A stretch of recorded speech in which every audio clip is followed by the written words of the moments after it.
Hello. Well, good morning, everybody. Dingo's in. He says, nice day for it. Yes, it is a nice day for it, isn't it, Adam? It is beautiful, yeah. Nice day yesterday, good day today. Beautiful time. Yeah, first day of summer. Whoopee! That is today, isn't it? It is, yeah.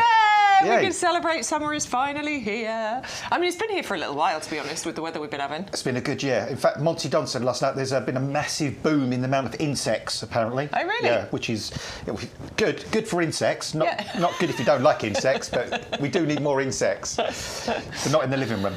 Not in the living room. Buzzing around the light all evening. All driving in my plant pots, because I've had another Acer attack because of red ants in a plant pot. They like your garden, those red ants. Two Acers now. Yeah. Well. Two of my Acers. Anyway, enough about my garden. Let's talk about your gardens. Thank you for all your pictures. I've just been having a quick look through them all. If you'd like to send us anything, you are most welcome to do so. There is an email address. It's ygtv@yougarden.com. Matt will flash the details up on the bottom of the screen at some point. Most important thing you need to know is that there is a special code. A lot of you know this if you're regulars. Thanks for tuning in again. If you're new to us and you've just stumbled across us, that's the offer code that you need. It unlocks lots of different things. First thing, most importantly, free postage on absolutely everything that we've brought into the potting shed today. So special thing for YGTV viewers. If you shop the website, you pay postage. If you shop from the YGTV show and you use that code, there will be no postage to pay. Plus, it unlocks all the other deals, the savings, the double up deals, the triple up deals, so you can save lots of money by watching us on YGTV. How else do they save money, Adam? You can save money by joining the club, because if you join the club, you can save 15%. And basically, once you actually commit to that and you keep renewing it each year, it will not go up. It will stay the same price permanently. So that's 15% off things like plants and stuff like that, for example, or 7.5% off furniture, sort of garden power equipment. So it's definitely something you need to do and keep up with, because the savings are phenomenal. And you can start saving on your first order. You can join the club on your first order and start saving today. Plus, we'll send you some vouchers in the post as well. £20 worth of YouGarden vouchers and a couple of free postage vouchers. So if you are shopping the website, you can get some free postage deliveries too. So club, membership, free savings, free postage, email address on the bottom of the screen to send your photos, questions and anything too. If you want to join the chat on YouTube, I'm here, I'm ready. Oh my word, you're all in. You're all in all of a sudden. Anne, Neil, Grimmy, Mauricia, and of course Dingo, who was first in this morning. Thank you very much for saying good morning. It's lovely to hear from you all. If you've got any questions, comments on YouTube, on Facebook, which Matt is keeping an eye on, by all means say hello to us. It's lovely when you're watching us live, but you can watch us back at any time as well. If you can't be with us live, you can go on Facebook, YouTube and our website and you can watch the shows back at any point. We're going to kick off. Let's do it. Let's start talking about plants, shall we? We're going to start off with that citrus calamondin. And yes, this is very indicative of what you would be receiving. This is the citrus calamondin with fruit. So you don't have to wait and wonder when's mine going to fruit. Exactly. It's already fruiting. It is fruity. And the great thing about these sort of citrus fruits as well is they fruit at all different times. So you've got little tiny fruit here, for example, that are going to fruit, I don't know, probably like later this year or even next year. But then you've got some that are kind of getting towards a size where you can start harvesting them quite soon. You get the wonderful fragrant flowers on these as well. Goodness me, when they flower with those beautiful kind of creamy white flowers, the fragrance is phenomenal. It's sweet, isn't it? Really, really sweet. And also these can live outside during the summer. They can go outside now. What I would suggest is though, when you get yours home, don't take it out of the box and put it straight into the full-on sun that we've got at the moment. Do it gradually. Just give it a little bit of morning sun, a little bit of evening sun, kind of introduce it. You know, a bit like when you go on holiday and you kind of do that gradual thing. You don't, put your budgie smugglers or whatever straight on, do you? Go straight into the full-on sun. You kind of acclimatise yourself. Do the same with your calamondin as well.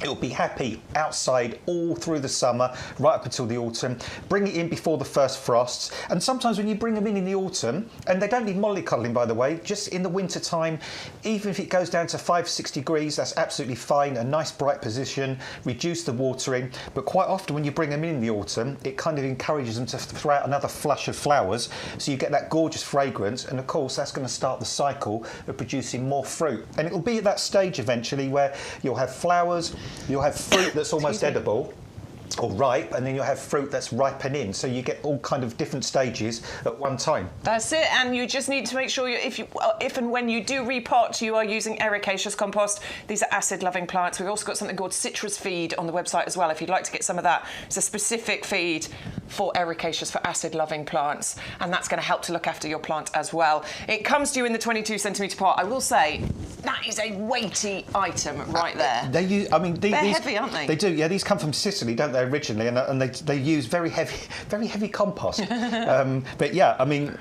these plants are very, very happy in this pot. You can see they've got lovely, lush green foliage. Yeah, You've got nice. the fruit on there. And the foliage is fragrant as well. Yeah, so yeah, you could actually use the leaves in your cooking if you wanted to flavour some rice or something. Sometimes they actually say with oranges and lemons and limes and things, if you actually kind of tear the leaf, you can tell what it is even just by the fragrance of the leaf. Well, there's a £10 saving on this one today. You get that by entering that code, the one I told you about earlier. YGTV2225 is this week's code. That will take the £10 discount off, but it'll also take the postage cost off. So that heavy item there, that will get delivered to you absolutely free of charge and with a £10 discount as well. You don't have to build your basket. You'll get that free postage on just one item. Or if you come in and shop everything on the YGTV show, you'll get...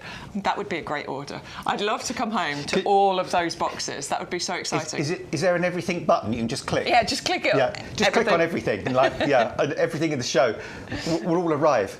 Oh, could you work that out, Matt? Could you actually come to... He's going to do it. He's going to add everything into the basket and see how much that's going to cost. Yep. But importantly, how much you'd save, which would be very interesting. Yeah, it'd be good to see a pre and post kind of, sort of club membership price. That would be good as well. All right, so 340103 is the item number you need. If you want to place an order, by the way, you can go to YouGarden.com, or you can actually use the phone lines. They are open on the weekends at the moment, up until 4 o'clock today. So if you do want to speak to somebody, tell them you've got an offer code, though, so that they can apply those discounts for you. We're going to move straight on, though, to the wonderful fig tree that we've got here, something I've recently added into my garden. Have you got a fig tree? I've got an ornamental one, not an edible one. Yeah. But you still get the wonderful foliage. Yeah, oh, goodness me. What ornamental fruits? It does have little tiny fruit on it, but they're not kind of edible. They're not bred to be eaten. Okay. But yeah, I've got one. I think it's called ice crystal, and it's got really different, unusual shaped leaves. Amazing. But this one's called brown turkey. And you have got edible fruits on here. Yes, yeah, and actually it's not so different really to the calamondin in one sense, in that. They don't always ripen in the same year, the fruits on a fig tree. So these ones, the ones that we've got on this, and this is very indicative of what you'll be receiving, these could well ripen for you this year, because we're only at the beginning of June. But what you sometimes find at the end of the season is you'll see some figs on there, and if they're kind of more than about sort of marble size, if you remember marbles, or slightly bigger, about the size of a grape, chances are they will actually I was going to say, should we get L? Matt, can we change the details so everyone can see what they're looking at for me, please? Thank you, my lovely. Yeah. I know, you're busy adding things to your basket. I can hear you tapping away. There you go, there's the details for the fig brown turkey standard, by the way, just in case you want to know the prices. Yeah, and the brown turkey, it is the go-to fig in the UK. I mean, it's great for the UK climate. This one is a standard variety as well, so that means you can grow it in a pot or a container. You can grow them in the ground. Just bear in mind, they do have very, very big root systems, though, and they like a nice sheltered, sunny position, perhaps against a wall or in a kind of south or west-facing area of the garden. If you've got them in a pot, obviously eventually that will constrict the roots, so it will keep the plant smaller anyhow. But the leaves are glorious on fig trees. They give their garden that tropical, jungly kind of look. They turn a beautiful yellow colour in the autumn before they drop. Really hardy, this, bone hardy. I've seen probably hundreds of fig trees over the 40 years. I've gone to different customers' gardens, and I've seen lots of customers harvest their own figs as well, especially when we get a really nice warm, hot summer. Normally if you get the second half of a nice, hot, warm summer, you will actually get your own proper edible figs, not ornamental, ones that you can actually pick and eat. So yeah, easy to grow, tough, hardy, reliable. It will fruit for you. It has the beautiful foliage, really drought tolerant once established, frost hardy, and just a really nice thing to try and grow. It does like to have its roots constricted, though, doesn't it? It can do, yes, yeah. I mean, I've seen people quite often. What a lot of people do, they will grow a fig at the sort of the gable end of the house, south-facing, and they'll grow it in a sort of a pot. I mean, something like even the size of this barrel pot we've got here, for example, one of our barrel planters. Yeah. You could keep it in something about that size. That will restrict it, and sometimes if you can restrict that root system, that kind of stresses the plant out and it forces it into producing fruit. Because figs can, if they're in a kind of a really beautiful open soil, they can grow like crazy. The foliage can really kind of luxuriate, but if you kind of get a bit strict with it, and kind of put it in a pot like this, it starts to think to itself, you know what, I haven't really got all that space to produce loads and loads of foliage. I need to get my act together. I need to start producing fruit, because in the plant's mind, that fruit is containing seed, and that's all the plant wants to do is produce seed. But in the process, it will produce loads and loads of figs for you. I actually buried mine within the nursery pot, because when I took mine out and had a little look, there's, you know, it's good quality, don't get me wrong, there's some good roots on there, but it's not really congested in there, so I've actually buried my nursery pot into a more decorative pot for the time being. I'll obviously keep an eye on that, maybe have a little look next year, see whether it needs to go into a larger pot at that point. We have got a clip of film actually to show you, which is in Sean's garden, because we do get a question like, oh, how big is it going to get? And I think this clip of film really gives you an idea. Now, Sean reckons he's had his at least 10 years. He couldn't quite remember the other day. He said it's either 10 or something like 12 or 13 years. But have a little look at this. So one of the most popular figs at YouGarden is the brown turkey standard. And this is what you get. And it looks really nice, doesn't it? Really nice. You can imagine this is going to be full of foliage once we get into May. But I've had mine about 10 years. And you can see it's exactly the same size in terms of the stem, but look how it's thickened up. Look at the structure, that massive open gobbler. And I promise you, in summer, when you get the leaves followed by the fruit, it looks absolutely amazing. Now, they are fully winter hardy to around about -15. They can grow in a relatively small pot, and actually, by being contained, you tend to get a bigger yield. If you plant it in the ground, you're likely to get lots of great foliage, but maybe not as much fruit. And all they really need is a nice sunny position. And the great thing is, with this very popular variety known as brown turkey, these can live for decades. Figs are very, very long-lived. So this is already at least 10 years old, and I think it's got many, many more decades in it. So if you like yours, they're on, of course, the YouGarden website. Lots of different sizes, but the most popular tends to be the standard, and this one is known as brown turkey. So that really shows you how that could potentially grow in your garden. It was actually that clip of film that made me get one, because I thought, even though that was bare of, I think that was filmed in March, so even though it was bare of leaves, I thought that was really statuesque and beautiful. And you can see how the stem actually hasn't got any taller than the stem of the plant that you would be getting. It's just got thicker, and then it's the top that's grown. And you get some wonderful sort of gnarled branches from it, don't you? Yeah, it's almost a kind of like an outgrown bonsai, isn't it, the way that kind of looked in the pot there. And we were just saying, you know, whether you like or dislike figs, I mean, we were saying you could get in things like tagine, didn't you? The Moroccan dish, which they can be quite nice, kind of in things like that. So, yeah, if you can grow your own figs and you love figs, you've got all those different kind of ways of using them. Do you know, and I'll admit it, I don't think I've ever eaten a fig, which is really bad considering I'm nearly 50 years old.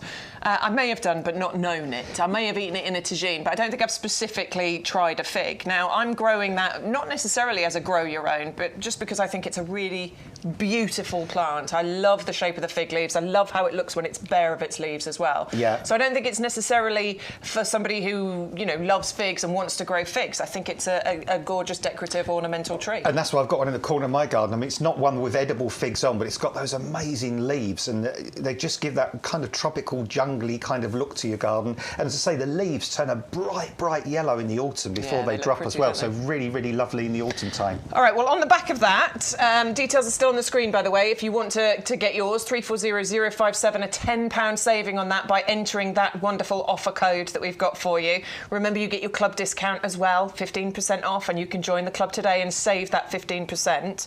Glyn has asked a question, and I'm excited about this, Glyn, because I have exactly the same thing in my garden. My crimson peach tree that I planted as a bare root earlier this year, me too, has set fruit after blossoming beautifully.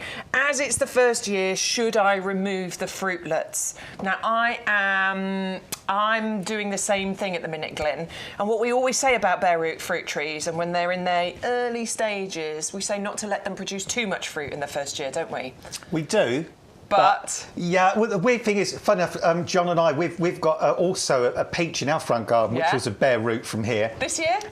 Well, last year last year was its first year, right, so last year it came into leaf. Yeah. And this year there's 8 peaches on there. Nice. Yeah, definitely going to leave those. So, I mean, I would say if there's only half a dozen or so peaches on there, fine. I'd go with, to be honest. And there's a possibility that a few of those might drop off anyway as the summer goes on. You get natural fruit drop with some fruits anyway. So yeah, I'll just go with. And if you end up with getting 4 or 5 really lovely edible peaches in the first year, I think that'll be absolutely fine. All I suggest is keep the plant really well watered, liquid feed it as well, if it's in the ground or in a container, and it'll be okay. It'll be good. Can I quickly show mine, Matt, please?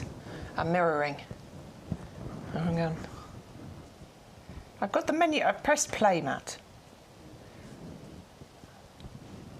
Hold the line, everybody. Hold the line. I'm not on the screen mirror menu. My fingers are dead. This is great TV, isn't it? Isn't there?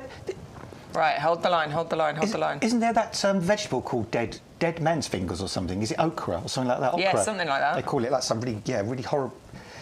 Okay, right.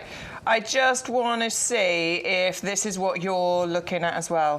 Where does it say peach? LMNOP. Don't show that one of you in. There it is, look. Yeah, don't show that one of you in the sauna. It's my work phone, it's all right. Is that what yours are looking like? Yay, look at those. Little baby Right, hang on, let me peaches. scroll. There, look, can you see loads of them? So that's my peach crimson. I think there's quite a few on there. Oh, look at there. Wonderful. So I'm going to see how it goes. I'm going to leave it a few more weeks, Glyn, because we never say to remove them all. When we say, remove, so it's to thin them out a little bit. So I'm going to leave mine a few weeks and see how it goes. But there are a few that are clustered quite close together. Yeah, and thin when those they're out. clustered, those are the ones that you thin out. But as Adam said, there might be some natural drop anyway. So you just want to wait and see what happens with it. That does have a lot of fruit. Apples and pears do that. Sort of once they get to sort of about conker size, quite often the tree will naturally shed. Plums as well, they naturally shed some of the fruit because they realise they can't produce that many fruit on one tree, so they kind of almost naturally thin themselves out. But we're going to move on to this. We've got that gorgeous Arthur Bell. This is our rose of the week. Now, this is the climbing Arthur Bell, a fantastic rose, one that everybody who's watched regularly, how much I love Arthur Bell. It was the first rose I got in my garden. I've got the shrub variety, but this one's the climber. Yeah, I also like your description, Beck, of the buds on this as well, because you say they look like the little emoji symbol, kind of the emoji flame. I'll find it for you. Because you've got that sort of the buds with the little kind of red strip kind of dispersed around the edge of the bud, and they're great, these flowers on these, because you can see on the picture there it's a lovely kind of dark yellow and just fringed with a very kind of tint of red on the very edge of the petals. But as the flowers mature, they become a softer yellow. In fact, in the end, you can see kind of the colour of our one kind of against that picture. If I move it kind of round, you can see there, it's dark yellow in the picture behind, but you can see it starts to fade to like a paler colour, and eventually it almost turns white before the petals actually drop off. I've got my phone attached again. Sorry to always be about me, but this one's obviously the shrub variety. But if you take a little look, this is exactly what we're talking about here. Like that. So you can see that, you get the lovely colour tones. I mean, there's even a blush tone to that particular rose there as well. And there's a paler one there, but those are how they open up. You've got the little flame coloured into the really deep yellow colour, but then as the roses sort of age and fade, they just change colour constantly. Which is nice. That almost reminds me of the peace rose. It's very kind of similar looking flower on there, because they have that same thing where the edges of the petals have that little red flush to them. Then you've got the yellow in the middle.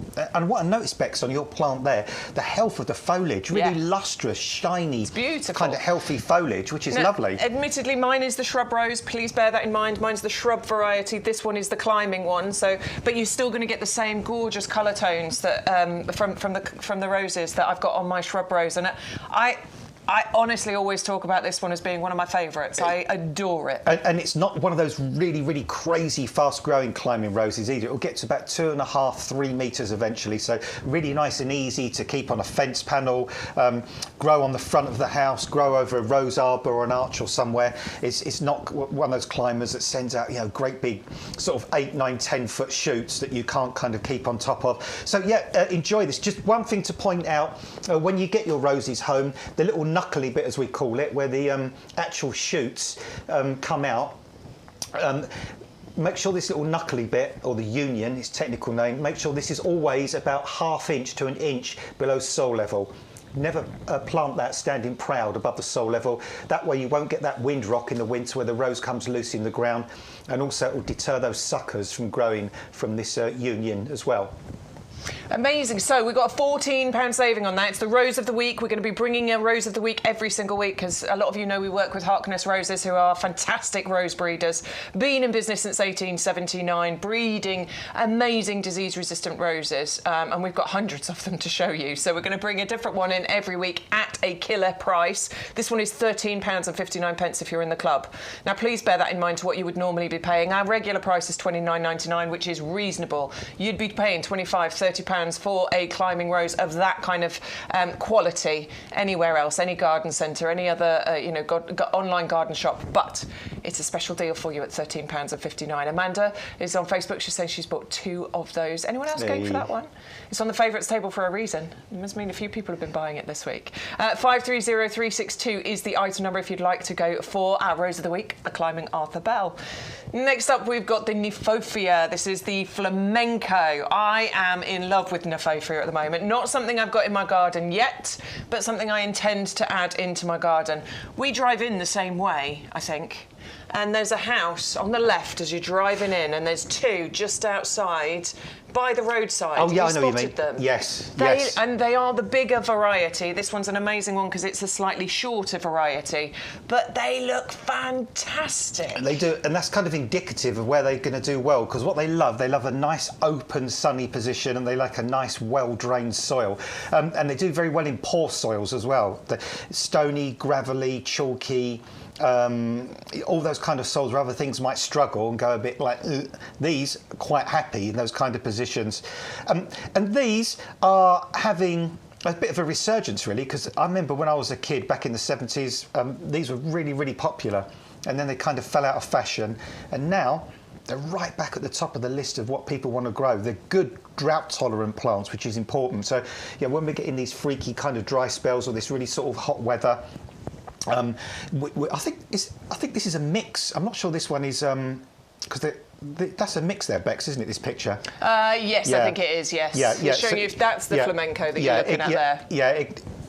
Yeah, ignore that other picture. Yeah, this is the actual item that you're going to be getting. So I tell you what they remind me of. They always remind me of fireworks, like the rockets going off, because you've got that kind of yellow at the bottom, and then they fuse this beautiful kind of orange and then red. So all the colour change up through that flower spike. They're adored by the pollinating insects, by the way. The bees, the butterflies, the lacewings, the hoverflies will go mad for these, and they flower over a long period of time. 2 to 3 months is not unusual for these to flower. That's amazing. And they're tough plants. These will have, I know they're going to have a crazy root system because they always do. Nephofia. I was having a feel of these as well. Do you reckon these are going to send up some flowers?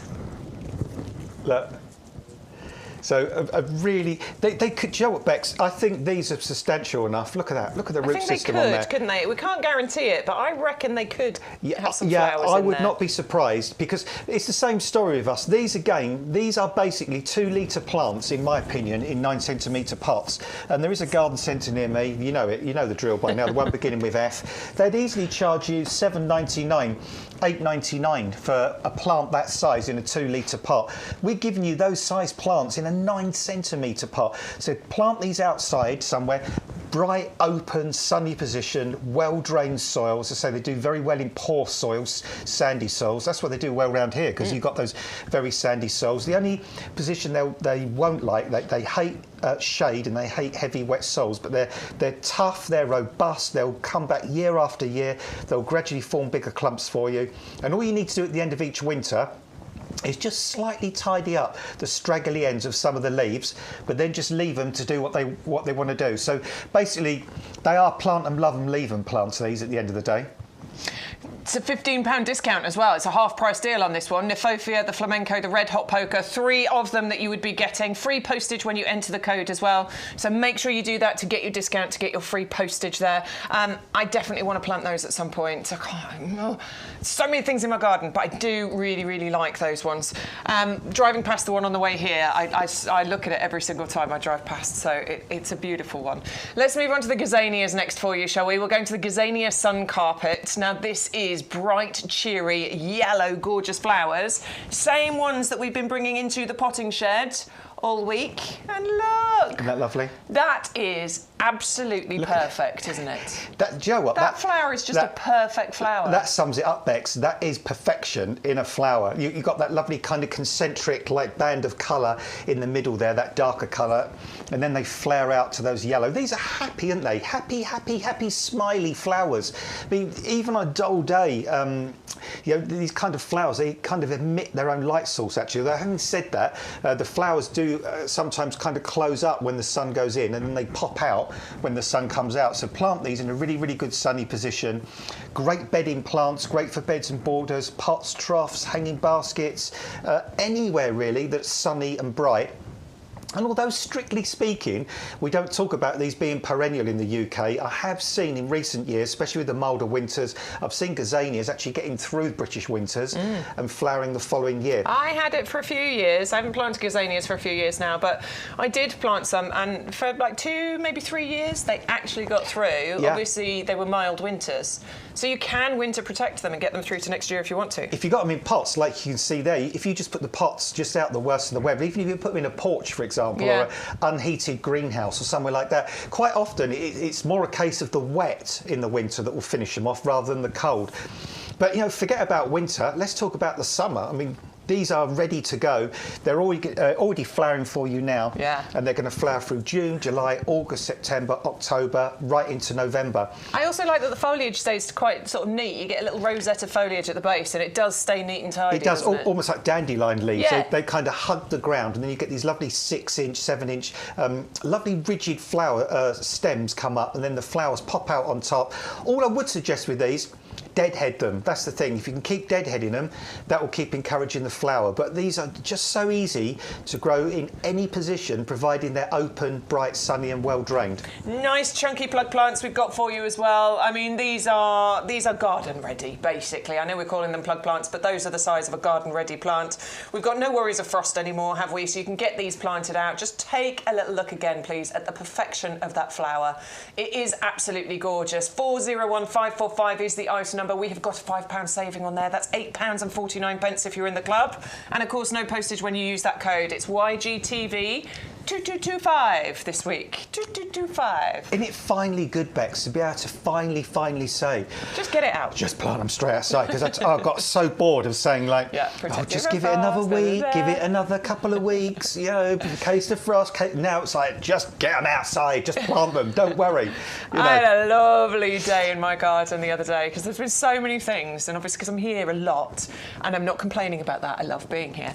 I just haven't been able to do the jobs in my garden, and I had 3 hours, and I just went absolutely mental in the garden. No, Friday. Friday. I went absolutely crazy, and I just didn't get caught up on any side quests, because that's what happens. You go in the garden, you have a specific job, and then you end up doing like 6 side quests and don't do the job that you intended to go out and do. I was like, right, this is what I'm doing, and I went and did it, and my garden looks so neat and tidy. It's brilliant you do that. So pleased. I did exactly the same thing yesterday, because I edged all the new turf that we put down, because it was just basically the turf was just grown into the flower bed, and there was no. So I spent the whole day have a perfect line. cutting all these beautiful sharp edges. And when I stepped out this morning and looked at it, I thought, oh, that looks so nice. That's a job I've still got to do. Right, we're moving on to the fuchsia tree for you here. A fuchsia tree? What on earth is that? Can I climb it? Yeah. Well, it's going to get big. I don't think it'll take. I was going to say, I don't think it'll take your weight. But I wasn't trying to be mean there. You look like you've lost weight, actually. I have lost weight. You look like it. Yeah, I've lost half a stone. There you go. Yeah, which is good. I needed to, because I was getting a bit of a paunch.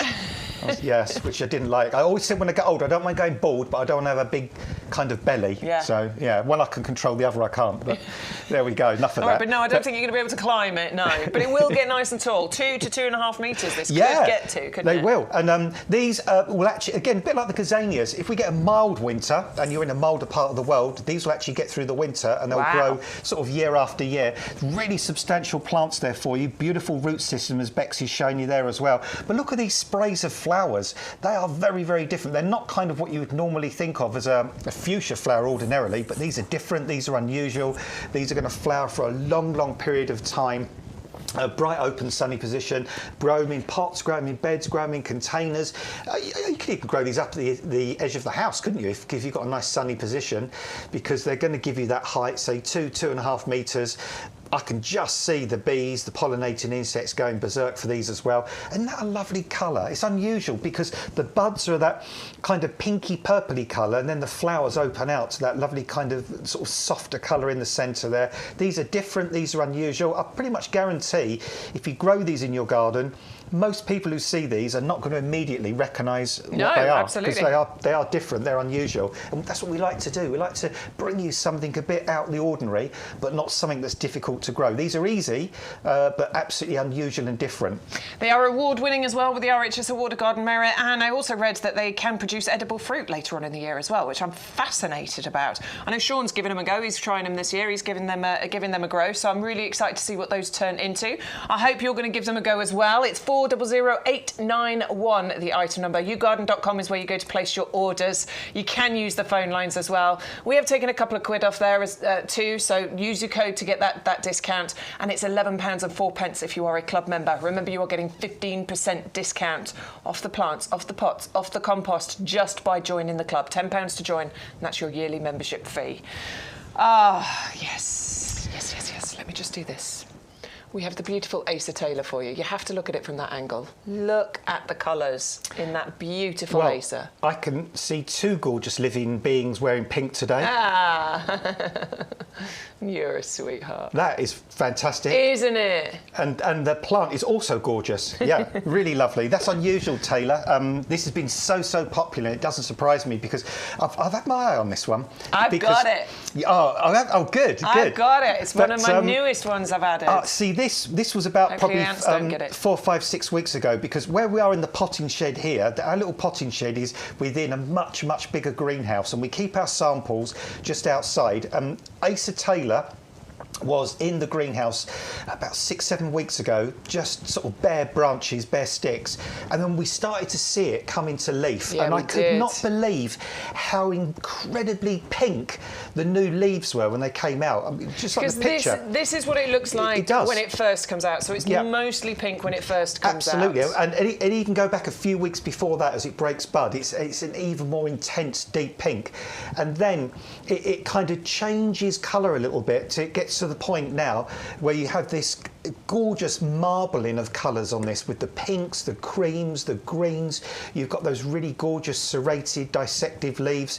You've got that lovely kind of drooping habit as well. And this will only get to about a metre and a half tall, perhaps a metre really, not much taller than that. It's not the biggest. Long-lived, and this is what I love about it, actually. hardy. It's one of the ones that stays a little bit smaller. And of course, you can actually restrict to the size that these get to. This is what I do with mine. I mean, yeah, I want some to get big, but actually I like the bonsai nature of acers. I think it's fascinating having these miniature trees. In fact, Amanda sent a picture about your horse chestnut. We'll go into that in a little while.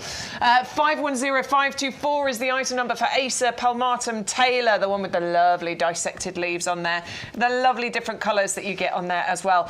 Sean went to have a little look on the nursery at these. I can't remember when this was filmed, but have a little look. Well, I've just come in a wonderful part of the nursery, full of acers, actually, and gorgeous ferns. But the acer to me that stands out the most is this one here. I mean, that has to be one of the most beautiful coloured acers that we've ever seen. I think it's the most beautiful. It's called Palmatum Taylor. And what I love are all the different colours on the foliage. So when the leaves first emerge, they're this beautiful pink, absolutely gorgeous. And then as they age, they go more green. But what is interesting, some of the leaves have even got 3 colours in there at least. So creams and greens and different shades of pink. They're just beautiful. And acers are very easy to grow. They're just like a sheltered position. They hate strong winds. And I think you can see, looking at the foliage, it is delicate. So just keep them away from strong winds, and actually keep them away from really strong direct sunlight. That can actually burn the leaves. That's kind of strong wind. So as long as you get a nice sheltered corner, free from winds, I'd say part shade, dappled is absolutely ideal.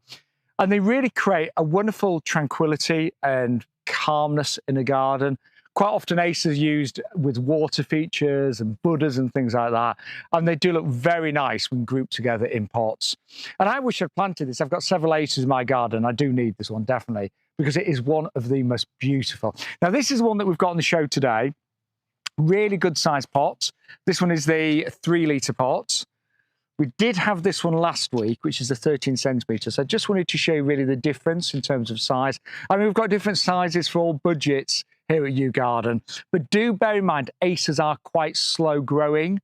So this will take several years to get to its full size, which could be about 1.5 meters, maybe a little bit more. But if you do buy the bigger one, then already you've got so much growth on here. That is so pretty, isn't it? So yes, I have to say, I think you are the prettiest Acer in the nursery right now. I know you shouldn't have favourites, but you are definitely the prettiest.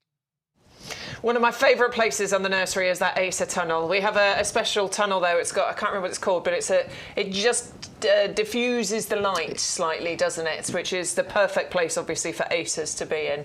That is the Acer Taylor. You have got a £12 saving on there. They are absolutely beautiful. I've paired mine, so I got the not the garnet. I got the Atropurpureum, and I got the Acer Taylor, and I intend to put those two ones together. I like that idea. Because the Atropurpureum with the burgundy leaves against the pink of the Acer with the green and the variegation that you get on there, I think that's going to work really nicely. And if you've got like black fences and things like that as well, and you put Acers against those, especially the Taylor, whoa, that stands out good. Yeah, it's really good. Right, 510524 is the item number if you want to go for that Acer Taylor. I'm seeing all your questions and your comments, so we will get to them, I promise. So stick with us for a little bit longer. We're just going to show you a few more plants first. We've got the Acer next for you, the pineapple guava in the 2-litre pot, and it's a nice big plant that you would be receiving here. The interesting thing about the Acer I always think I'm doing a spell. Acer. The interesting thing about it is not that. It's the fact that you've got year-round interest with this one. Yeah, you have as well. And actually, interestingly, there was the flower is spectacular, and we saw one the other day that had a flower on it this size already, which surprised me because I thought they had to get. There's the pineapple guavas there. I thought they had to get a little bit more mature before they flower. But these beautiful, stunning, gorgeous-looking flowers, they will produce those fruits, and in kind of very hot, sunny summers, those fruits are actually edible. Apparently, I've never tried one, I'll be honest with you, but they're meant to sort of taste a cross between a pineapple and a guava. I've tasted both of those individually. So I'd be interested to know what that fruit tastes like. If you have tasted one, let us know. We'd like to know. But yeah, this is a good shrub. It's an evergreen shrub, so it looks good all the year through. It's super, super drought tolerant. I remember back in 2022 going to the Isle of Wight, and we went to that place, his name I never flipping remember. Queen Victoria used to stay on the Isle of Wight. They had some beautiful gardens there, but it was that hot summer and all the gardens were fried. The grass was brown, there was loads of trees losing their leaves, everything was really drought stressed. These weren't bothered. These were kind of just near where the coffee shop was and the toilets. I remember kind of where they were growing. And there was a great big massive group of them. They were green, they were vibrant, they were flowering. They were on the coast as well there. You could see the sea from where they were. So these are salt tolerant, they're wind tolerant, they're hardy once established. Really, really nice shrub. You can grow them in the ground, beds and borders. You can grow them in pots. And the ones I saw were about kind of 1 metre and a half tall, so they don't get absolutely huge. But just a lovely, interesting shrub that flowers, evergreen foliage, can produce edible fruit, frost-resistant, drought-tolerant, easy to grow. Wow, that ticks lots of boxes, doesn't it, really? It does, yeah. So you can container grow them if you're in milder areas, plant them in the ground. I mean, it's just a beautiful plant, isn't it? £7 saving there. And those flowers, the pollinators they're going to bring into the garden, that's going to be amazing too. £15.29 if you are a club member. The item number you need, 680146. Of course, you can search by the name if you're shopping on the website, or you can just go to the show page. Go to the website, click the Live Now button, scroll down. That's all the items in the potting shed that has the free postage. Matt made the basket of every single item in the show. He's added absolutely everything on the show. That's amazing. Right, let's have a look. Okay, so the total there is £616.56, and we are saving £265.98. But if we join the club, we'd save another £92.55. That's phenomenal. And the delivery cost for every single item would be £0. That would be. So your total saving by being a club member, 292. So you're looking at 350 odd quid, basically. 350 quid saving by shopping on YGTV and joining the club. That's phenomenal. And I tell you what, I'd love to be the neighbour opposite for the deliveries. That'd make a great YouTube video. Could you imagine being the neighbour if the person was out? Yeah, can you just take a few parcels for me, madam? That'd make a great TikTok video, wouldn't it? That's awesome. Oh, he's adding in more compost. Yeah, you need way more compost, don't you, than one order. You might need some more pots. Now we've just saved 100 quid joining the club. Love it. Well, that's an eye-opener, that is. Isn't that incredible? Goodness me. I mean, unlikely that you're going to come in and buy every single item, but it does give you an idea of the sort of savings, doesn't it, once you start adding it all up? How long did it take you to create that basket, Matt? He's been doing it. He's been doing it that whole time. Right. Best ever saving on the Volcano palm right now. So this is the lowest price we've bought it to you for. This is the Chamarup's compactor, the Volcano palm. Actually a very tough, hardy palm for your garden. Yeah, it's the only plastic artificial plant we do on the show, this one. It isn't plastic. It is Stop plastic. it. Look, that's plastic. It's Look. a real plant. Well, you wouldn't think so, because this has got really, really scrunchy leaves, but they're not spiky. Look, Nope.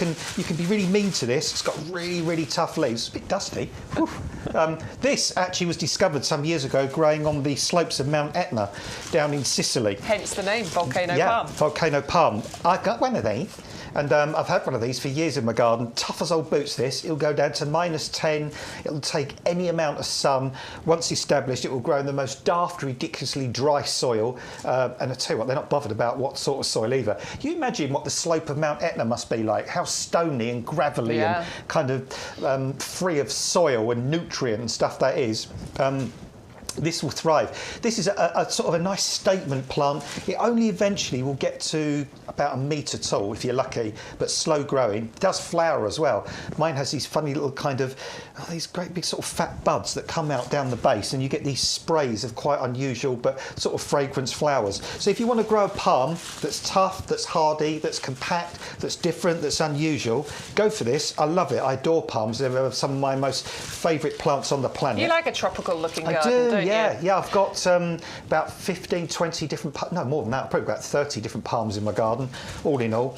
And Chamaerops are kind of generally hardy down to about -10, so they are one of those palms you can grow in the UK very easily. And this is one actually that could probably cope with a slightly more windy position in the garden. So normally with Chamaerops we would say, put it in a slightly more sheltered position, because if it's really windy it shreds the leaves. But because this grows in such a sort of dense foliage pattern, it's actually quite well protected, isn't it? Yeah, and if you imagine it, it's growing on the side of a, sort of a volcano slope high up. I mean, that's going to get really battered by the wind. So it is a tough plant. It will take any amount of drought. It'll take wind. It'll take probably a good coastal plant if you want to. Probably even survive with salt spray and stuff like that on it. All it asks of you is full sunny position, really, really well-drained soil, and that's what you've got to do. Just plant it, love it, leave it. It's one of those plants. A huge £25 saving here for you. We brought the price down to $29.74 if you are a club member.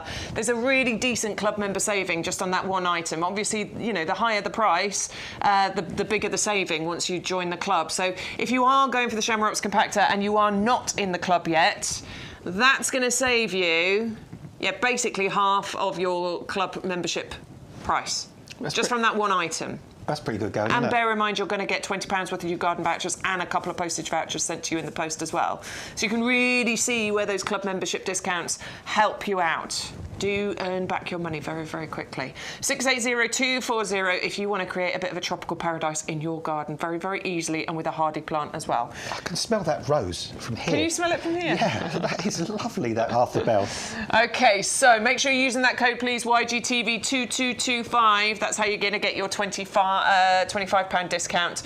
We've got the compost for you, the world-famous compost. It's not...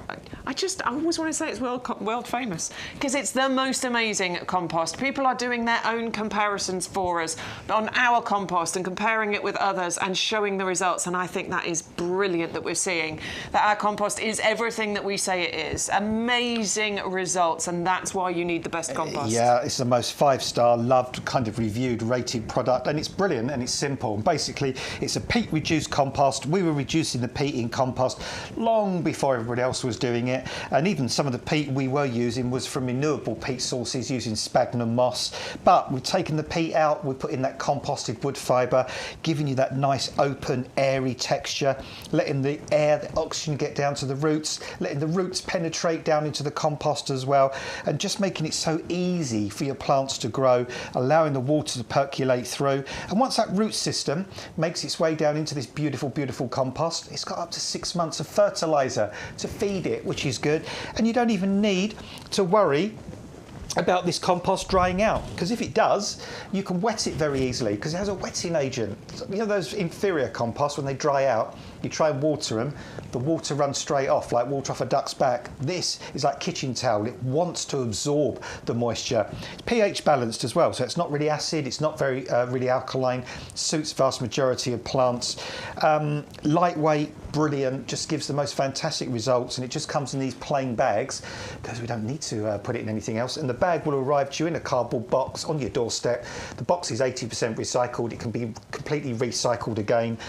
Yeah, phenomenal product this. The reviews, the things you've shown. The one thing that stands out in my mind from all the years that I've talked about this product was a picture that came in of somebody who grew daffodils. Now, normally you can grow daffodils on a washing line.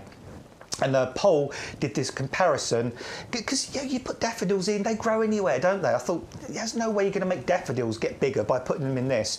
The difference was stark. I mean, the flowers were taller, they were bigger, they were even kind of more of a deeper yellow colour. So this compost does make the most massive difference. Our most 5-star rated item, the thing that we actually, sell the most of at YouGarden and have done for many, many years. That should tell you something in itself. I know you're regulars, you all know about this, but if you are brand new and you're watching us and you're thinking, what are they talking about? That's nonsense, it's just dirt. Yeah. It makes no difference It's what not you dirt. plant something in. It really does make a difference. This is high-grade, premium compost, and it is the compost that we use here at the nursery. So if we grow anything, if we pot it on, it goes into this compost. So that should tell you something as well, for sure. 100125 is the item number here, delivered with no postage, straight to your door, which is in itself worth something, isn't it? I hate buying compost at the nursery. Yeah, because you just know it's not going to be the same as this. It's annoying. It's an annoying process, and I know it is an inferior product as well. Right, we're going to bring you the Kiki triple deal. I planted something in here the other day. What did I do? I did so much. I think it might have been my little blueberries. You know the blueberry berry bucks? Oh, the little tiny ones that grow to that nice ball shape. I think I put the blueberry berry bucks in these pots just on Friday afternoon, in actual fact. Now, we've got a triple deal available for you on the Kiki planter. This is in the powdered clay. It's plastic, but it looks like clay, doesn't it? We've got a triple deal for you. We can go for one for £8.99 or £7.64 discount club price, or you can add 3 into your basket for £12.98. Let's show you how to do it. Go onto the website, click the Live Now button. You can scroll right down to the bottom. By the way, these are all the items we've got for the free postage, OK? There's Kiki, click on it. So it's £8.99. Hang on a minute. Oh, we're just adding 2 to the basket for the moment. Bear with us. Let's have a little look. Have a little look at the basket. Now, look, we're saying £17.98. That is not right in the slightest. Let's add one more in and see what happens. Oh, there we go. Well, I like that. £12.98. And because Matt has already entered that offer code, there's no postage there, look. So it says 0 delivery cost. And if you join the club, I know it's going to cost you £10 to join the club. And you're going to save £4.05. So really, you're £5.95 in the hole, aren't you? Already. But as soon as you place some more orders, you're obviously going to make that money back, and you're getting your vouchers, and you're getting your free postage vouchers sent through the post as well. So you instantly are making money by joining that club.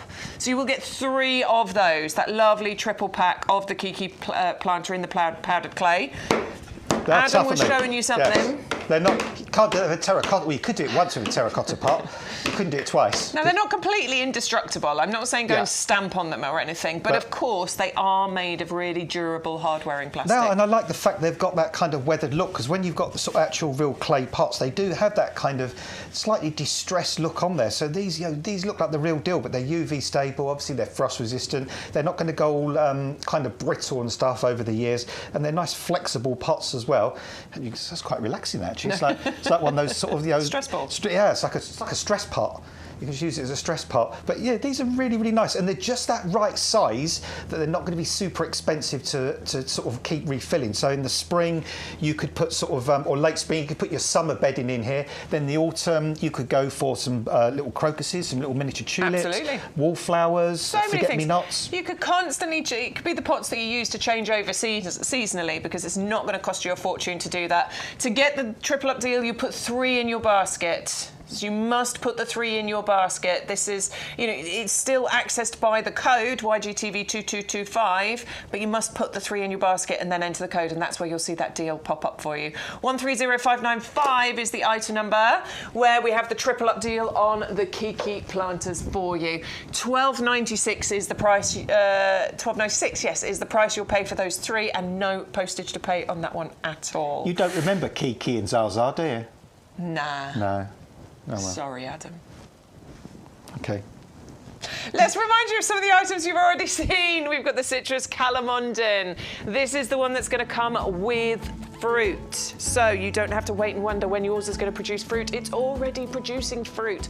The exciting thing about citrus calamondin is that you are going to get fruit and flowers on the plant at the same time, because the fruits do ripen over the period of about roughly 12 months. So you do have lots of interest with this. Of course, it holds onto its leaves for you. Needs a bit of winter protection. So do bring this in the winter. Cool porch, cool conservatory, cool room. Drastically reduce your watering down. Make sure you're using ericaceous compost when you are repotting, and you will be producing your own beautiful calamondin oranges on there. 340103 is the item number. £10 saving on that one. The fig tree is up for you next. This is the brown turkey. It's one of the hardiest of the figs that you can grow in your garden, by the way. This can, once it's established, cope with -15 temperatures. It has beautiful foliage. Of course, you can be growing your own figs on there as well. I personally planted it just because I love the look of it. I'm not fussed whether I get figs or not. I just love a fig tree. I love the leaves that you get. I think it's a really interesting and beautiful plant. And you've got a £10 saving on that one. We saw the VT of Sean's in his garden earlier, and it shows you the interest you get from this. It doesn't get taller by way of the stem, it gets thicker. It's the top that gets bigger and more beautiful. And even when it's bare of its leaves, it has these lovely sort of gnarled branches to it. 340057 is the item number. Make sure you use your discount code, your offer code, to get that £10 discount on there. Arthur Bell was next, the rose of the week. A beautiful climbing rose, this one. Absolutely adore the yellow colour of the flowers you get on here. The scent is delightful, the pollinators love it, and it's really easy to look after. Just give it a support, something to climb up, make it snake its way up that support so that you stress the plant so it breaks more bud, gives you more flowers, and it's a killer deal here. So £13.59, discount club price for a climbing rose from an award-winning breeder. This is a Harkness rose, so you are getting real pedigree with this particular rose here. 530362 is the item number if you'd like to go for the rose climbing Arthur Bell. Nymphophia, the red hot pokers. Well, you know where it's got that name from. Look at that. They really are very stunning when you see them, nicely matured and established in full bloom. They can last for months as well, those flowers. Honestly, they can stay on the plant looking at, and it's a drought-tolerant plant too. Once this gets established, it's not one that needs all the watering. You're saving £15. It's £12.72 in the club. Do use your code to get your saving and your postage free there. Next up we have the sun carpet gazanias. Now these will flower for months as well, actually. So they're already starting to bloom in the potting shed right now on the plug plants that we're bringing you.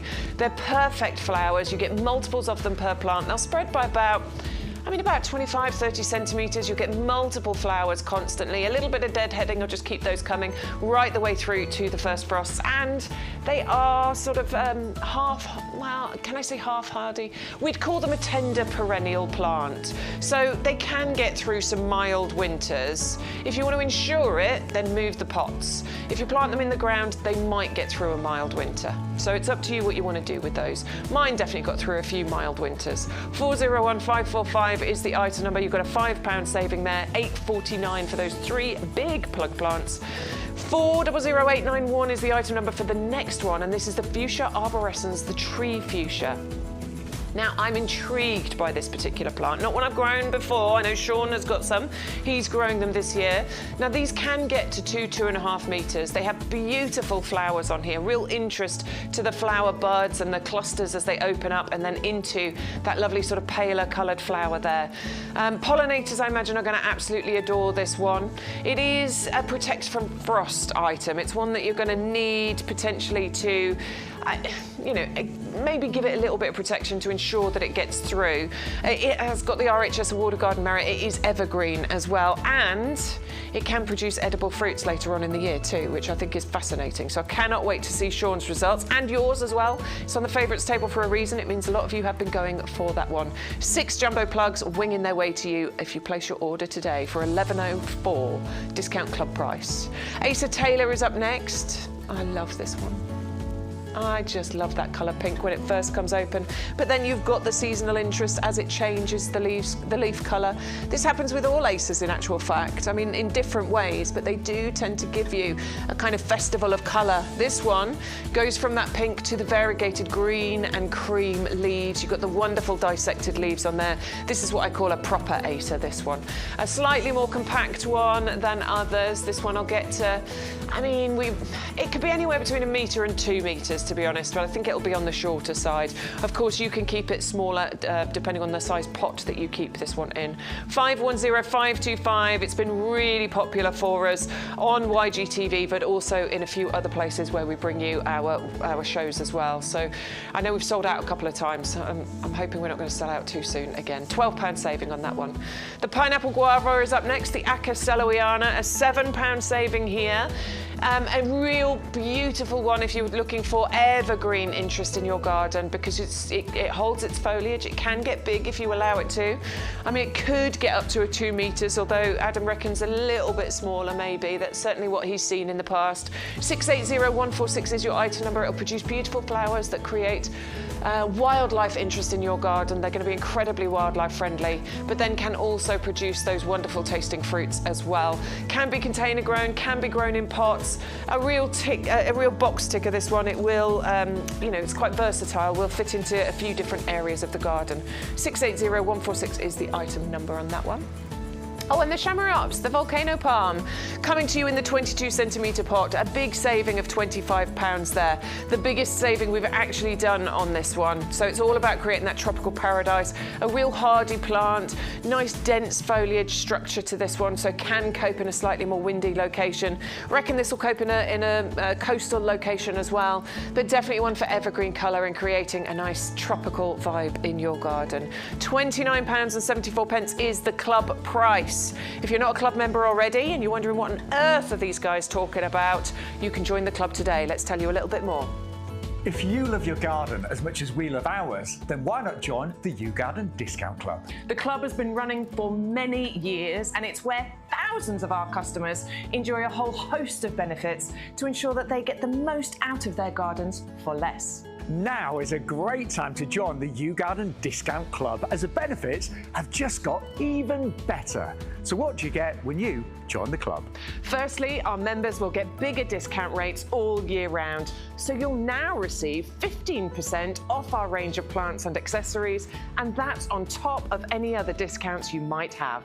For those bigger investments, such as garden furniture or lawnmowers, for example, you now get 7.5% discount on all of our outdoor living and machinery range. In addition to the ongoing discounts, you'll also get more voucher value when you join or renew your club membership. We will send you 4 £5 product vouchers, which you can redeem throughout the year against the cost of your orders. And as a new added benefit, you will now receive 2 free P&P vouchers, which can be redeemed against the cost of your shipping. Club members get priority access to exclusive offers and brand new products at our best prices. We'll keep you up to date with fantastic advice and top tips from our grown experts and professional gardeners to make sure that you get the most from your new purchases and existing plants. The best way to join the club is with our auto-renewal subscription. You'll pay £10 per year, then at the end of the year we will automatically renew your membership to ensure you retain all of your benefits. Plus, the price you pay when you join will never go up for as long as you remain a member, and that's a guarantee. And remember, when you join the club, you will start saving from the very first order you make, as the discounts will be applied immediately. So with all that the YouGarden Discount Club has to offer, why not join us and start saving today? We'd love to help you make the most of your garden for less with the YouGarden Discount Club. So there you go. Those are all the details that you need to join the club, and you can join that club on your first order today. When you build your basket, it'll say, do you want to save some more money? Join the club. It'll put that into your basket. It'll cost you £10 today, but that's a one-off payment for the full 12 months. Then you can save 15% off all your orders, which would be amazing over the year. Imagine how much money you save. Just keep it going, though. Yeah, make sure you keep it running, because it's on auto-renewal. If your club membership lapses at any point, and then we've put the price of the club up, you'll pay the higher price. So if you keep your club membership running, you'll only ever pay the price you paid when you joined the club. So it's an important thing. Keep an eye on when your card runs out, because if your card, you know, when it reaches its expiry date, if your card runs out, your club membership ends. Just keep an eye on that. Top tip. I know it's happened to a few people. Right, let's talk to you about the Decora balcony, shall we? This is the geranium Decora balcony mix here. Now, they have gone a bit crazy, haven't they, Matt? I mean, these are quite vigorous, trailing plants. And these are absolutely trying to break out of the miniature greenhouses. So we need to give these a home right now, don't we? They need to get outside like pronto, these, to be honest. Window boxes, these are absolutely fantastic for. Hanging baskets, they're good. Raised beds. Things like tom-tom pots, all those sorts of things where you've got some height or some elevation and they can kind of gently tumble or trail down, they'll absolutely love. And these are so easy to grow. These geraniums are probably one of the most drought-tolerant summer bedding plants you could possibly grow. I mean, you could plant these in a window box, and if you didn't water them for like a month, they'd still be alive. They wouldn't thank you for it, but they'd still be alive. Hot, sunny, well-drained position, that's where they flourish, and you'll get masses, hundreds of flowers kind of per sort of trough or hanging basket like this. You can deadhead them, although they pretty much deadhead themselves after a while. That's not easy to say, quick. You spat all my teeth out then. That was hilarious, though. Sorry. So what is it I tried to say then? I'll see if I can say it again. They can self-deadhead themselves. They will even self-deadhead themselves. Yes, there you go. But you can... She sells seashells on the seashore, the shell she sells the seashells, I'm sure. Absolutely. How about the... I'm not doing the rude one. The pheasant pluckers. No, I'm not doing a pheasant plucker. Okay. I will do Peter Piper picked, pecker, pickle pepper, Peter Piper picked, pecker, pickle pepper. Where's the pecker, pickle pepper, Peter Piper picked? I've never learnt that one. I can do supercalifragilisticexpialidocious. No, you can't. I just did it. No, you didn't. Supercalifragilisticexpialidocious. Okay, you said ex-Billy. Oh, did I? Oh, well, I thought I'd shake it up a bit. That's how I always get them mixed, because I always get those dinosaurs mixed up, because I always call them pterodactyls. And like everybody goes, "What's a pterodactyl?" I said those dinosaurs with the big wings. I've always called them pterodactyls. Yeah, it's a pterodactyl. That's right then. That's right. Yeah. So anyway, these will trail. Oh, it's a pterodactyl. Sorry. But yeah, easy to grow these, and if you're away from home for a bit, or you don't get around to watering as often as you want to, but you want, it's a pterodactyl. If you want loads and loads of colour for week after week after week, I need to get back into my rhythm here. Then these will do that for you. They're loved by the pollinating insects, and these plants are going to be flowering. There's already flower buds on some of these. So, yeah, there is. You can see here. There's a little. I love the foliage on them as well. Actually, that one there. Yeah, really interesting. Sort of almost like ivy-shaped leaves on these. Sort of slightly fleshy as well. So these will grow in that full sun position, and they will grow kind of in those areas where other sort of bedding plants might struggle a little bit. So yeah, give these a go. They will flower for you all the way up until October, November, no problem at all. Those are flower buds right there. So within a week. I know they're small, I get it, but those are flower buds ready to burst into bloom for you. And for months and months of colour, Geranium decora is a really awesome one to go for. And plus, as Adams was saying, sorry, we took it off on a tangent. As Adam was saying, like low maintenance when it comes to watering. If you're looking to create a bit more, I don't know, people are looking at more environmentally friendly gardens and looking for drought-tolerant plants, this is a fantastic one to go for. Or if you're just a busy gardener and you forget to water your hanging baskets, then this is a really good one to go for. I might do it next year. One of my hanging baskets is looking amazing. The other one is looking a bit sad, and I'm not really sure why. I've treated them both the same. That's odd. Anyway. Got red ants. Those red ants, me and them are going to have words, I tell you. 2 of my acers they've taken out. What'd you say? You've obviously upset him, haven't you? I must have upset him in some way. You must have said something. £2 saving on this one for you. £11.04 is your club price. That is less than £1 a plug. And for months and months of colour, that is well worth it. If you're looking, you know, if you haven't finished off your hanging baskets, if you haven't finished off your window boxes, you've got a few gaps, grab some of those. 401461 is the item number if you want to go for that one. Next up, we have the beautiful Dianthus, the coronet mix for you. Now, I do love a Dianthus. They're so easy, they're so floriferous, and they have some beautiful colours. Lots of different varieties you can get. Yeah, and you've got the fragrance on those, which is gorgeous. And these are quite drought tolerant as well, once they're established. And just masses and masses of beautiful blooms on these. These are nice and compact, only probably get to about 8-9 inches tall. And pretty much, once these get into full flower, the foliage kind of just disappears. So these ones are literally what's called garden ready. So they can come straight out of those little trays, straight into the garden. If these were plug plants, you might need to grow them on a little bit in a 9-centimetre pot. But you know what? You don't need to do that with these. Let's give you a bit of space there so you can get in and see those. Well, I was just giving you the idea of the difference between a garden-ready plant and a plug plant. So, you know, basically a garden-ready plant has been grown on that little bit further. It's that little bit bigger. It's that little bit more established so it can go straight into your garden. Now, plug plants tend to need growing on a little bit before you plant them out. I say that, however, this one I would go straight into a hanging basket with now. Yeah. But basically it just means they are ready to go out in your garden. They're a bit bigger, basically. And that's a flower bud right in the centre of there. Look at that. So there are flower buds starting to poke up out of these plants there, That is the flower. So within a couple of weeks, you're going to see that flower open. And you're going to see loads of those flowers open. Right up until the autumn as well. Yeah. So they're absolutely brilliant. And both of those, the geranium and the pinks, would be good in the same sort of position because they love full sun, they love really, really good drainage. You could put them in hanging baskets, pots, troughs, window boxes, practically anywhere, really. Now, those are a slightly more tender variety, aren't they? Yes. So the Dianthus I've got, I leave them out all year. They keep flowering, they keep going. This one might just need a bit of winter protection. Or if you can't be bothered, just treat them as summer bedding. If you want to have a little bit of TLC, you can get them through from one year to the next, especially if you grow them in pots, and you can just keep them somewhere. It doesn't have to be warm. Just even if it's just 2 or 3 degrees, it'll be fine. Reduce the watering, and you probably get them to go through to next year. 410209 is the item number for those Dianthus. It's £11.04 club price. So grab hold of those. Add that splash of colour throughout your summer beds this year, and do give them that winter protection if you want to get them through to next year. Most people are going to treat those as annuals and see what happens. They might get through a winter. You never know. Next up, we've got the Lophos. Now, hanging baskets, window boxes. Up somewhere tall, basically, because these can trail. I'm just seeing, look, flower bud already. Little flower bud just coming just there.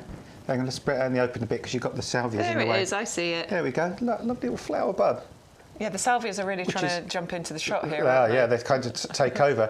Which is because quite often we say you have to wait, and sometimes till late summer a bit to get the Lophos flowering. Yeah. But these are so vigorous, these are so happy, these plants, that have already got flower buds coming on them, and these can trail down.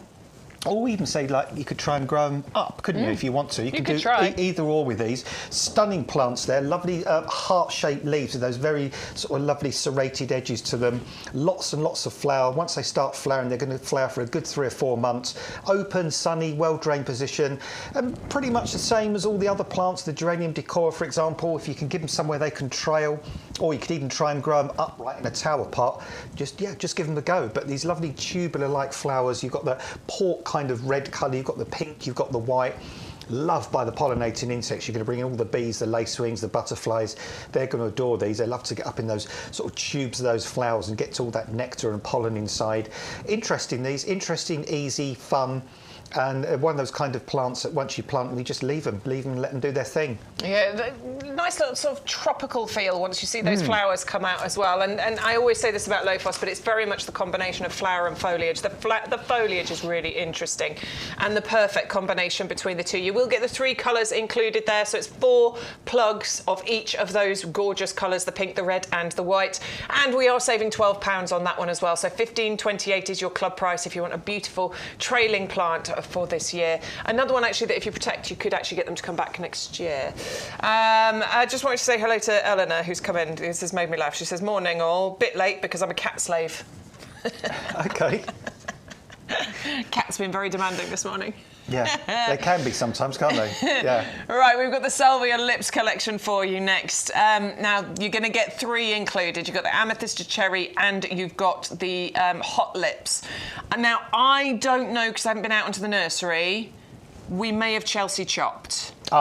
Yes, these have been Chelsea chopped. Have they? Yeah. OK. Yeah. So please be aware that what you're looking at in the potting shed is what they're going to look like, but the tops will have been chopped off, the ones that we're going to send out to you. It is something that we do at the nursery. It actually reinvigorates the plant. We have to control the size the plants get to here, obviously. It's not just about fitting them into boxes. We have various different sizes of boxes, but actually the Chelsea chop is a thing that people do in gardening terms, not just here at YouGarden, but in general. By sacrificing some of those flowers, you actually make the plant a bit more bushy, don't you? Yeah, it does, and it's a thing that people do in their own gardens, because what it will do is you could let that plant just do what it wants to do now, and it will keep flowering for a long time, but if you want to create that vigour, if you want the plant to be bushier and get more and more flowers, chopping it down by half that height will do that for you. But what you'll notice about these, apart from the beautiful flowers that last a long, long time, stay up you, that's it, the foliage is really, really fragrant on these. It's got lovely kind of citrusy sort of fragranced foliage.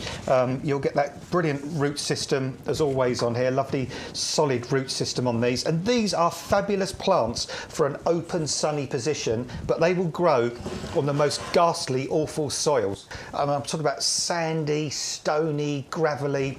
If you've got a new build all full of rocks and stones and bits of brick and stuff like that, if it's well drained and it's sunny, they'll thrive in that kind of position. They're flowering now and they're going to keep flowering all the way through right till autumn. And all I would do is just chop the main flower spike off when it's finished, and it'll encourage all these side shoots to keep producing more and more flowers for you. 3 of those 9cm pots, all 3 varieties for you. Really unique, awesome looking flowers you have on there, and a very winter hardy, easy plant to look after. £12.72 is the club price for all 3 of those arriving to you. 560668 is the item number. Next up, we've got the hydrangea. This is the Incredible, and it is incredible. This is one of the ones I've got planted in... Oh, no, sorry. I was going to say... This is not Incredible. This is Magical Himalaya. Forget everything I just said. Carry on. Yep, Magical Himalaya. Well, it's similar We've got in some Incredible ways. later. Yeah, it's similar in the fact it's a paniculata type hydrangea, which is fantastic news when it comes to pruning, because first thing to say about this, if this ever gets too tall, in late winter, mid-spring of that year, chop it down to the height you want, and all the new growth that comes will flower the same year for you, which is fantastic. This is quite compact, this one. Only gets to about 1 to 1.25 metres tall, so it's not a huge hydrangea, but you'll get months and months of these beautiful conical flower heads, lovely, healthy, glossy foliage underneath. This is a hardy shrub. It will grow in full sun, it will grow in part sun, part shade. It will grow in a moist soil or sort of a dryish soil, but not a super, super dry position.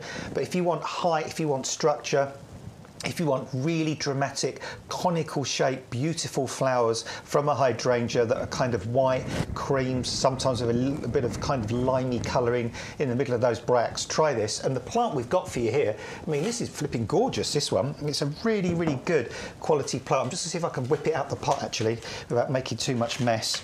Let's see, out you come. Yeah, as usual, you'll see it in a minute. The beautiful root system on this, you can see there. Look at that lovely fibrous root system. We don't just put some little scratchy sort of cutting in a pot and then send it out to you. We grow our plants on, we feed them, we love them, we water them. That's why you get something like this home. And there's a really, in fact, look at that. There's even a flower buds coming. There is. So there's a really, really good high percentage chance that yours will flower for you this year, because they do flower on new wood. Big saving here too, £17 saving. It's £15.29 in the club. One of the newest hydrangeas that we have brought to you here in the potting shed. Actually, I think it's one of the newest hydrangeas on the YouGarden website as well. We have a stunning range, and I think we've added a stunning one into the collection. 511615 is the item number. If you want to access that saving, you need to use the offer code YGTV2225. That's the £17. Then you will get free postage, which would normally be $6.99. So, wow, we're adding on some savings there. And if you join the club, you'll get the club price of £15.29. So really, and you could use a £5 voucher if you got one. And get even more ridiculous. Absolutely, you could. So I do hope we're getting across to you the benefits of watching YGTV and also joining our fantastic club. Now then, let's talk to you, shall we? It's nice to hear from you all. Thank you so much for sending in all of your messages. Just want to cover a few of these. So Mauricia started off with, her peach has leaf curl, hardly any leaves. Shall I give up the ghost and get rid of it? No is the answer. No, don't do that. Just make sure you clear up all the leaves that have fallen off. Pick them up, put them in the bin, get rid of them. Keep your peach watered, keep it in a nice sunny position, feed it. It will regrow. It will send out some new fresh leaves. But for next year, if you can, for the first sort of couple of months, just before the peach comes into leaf till about now, if you can keep that peach tree out of the rain. I know we've not had a lot of rain, but if you can keep it in a greenhouse, a lean-to, a porch, somewhere where the rain doesn't get to it, because I'm not sure if it's a bacteria or a fungus, I think it's bacterial, but the spores are spread from the atmosphere through rain onto that young foliage, and it's the young foliage that's very susceptible to developing the peach leaf curl. So if you can keep it drier in the first couple of months of its life, you're going to much reduce the chance of it getting peach leaf curl. And if it does get it, you could also try a copper fungicide, for example, which is good for things like that, and it's also organic. So, don't give up hope. It will come back, and hopefully if you carry out those measures, it won't repeat the problem for you next year. Lovely. So we're all going to be following on with this advice, because I think we've all got the peach tree in our gardens now. I will be putting mine into my greenhouse when I move house, and I've got a greenhouse. I'll be putting it in there at the beginning part of next year. Right, Neil did the same as you the other day. Finally finished stone edging the flower beds. Now stuff can come out of pots and go in the border. Yay, very exciting. Lovely. Neil says you can't beat YouGarden compost. We know. Good morning, Olwen. She's lost track of time. She's been painting the trellis and the gates. She says it's quite monotonous, but I'm glad you've come to join us. She also says she needs more compost as well. Right, let's get into the emails, shall we? Lots and lots to go through here, so I'm going to go quick. Ali G, some photos taken of plants looking good in our garden at the moment. Starting off with a beautiful peony. That is peony, isn't it? Yes, peony. Wow. Yeah. I bet that smells fab as well. I don't know the variety. I'd be a fibber if I said I did. But no, I saw some beautiful peonies on the way in, and that is stunning, that Absolute stunner. Right, let's have a look at some more that Ali has sent in. So she's got... It's coming. It's coming. It's coming. It's not a big file.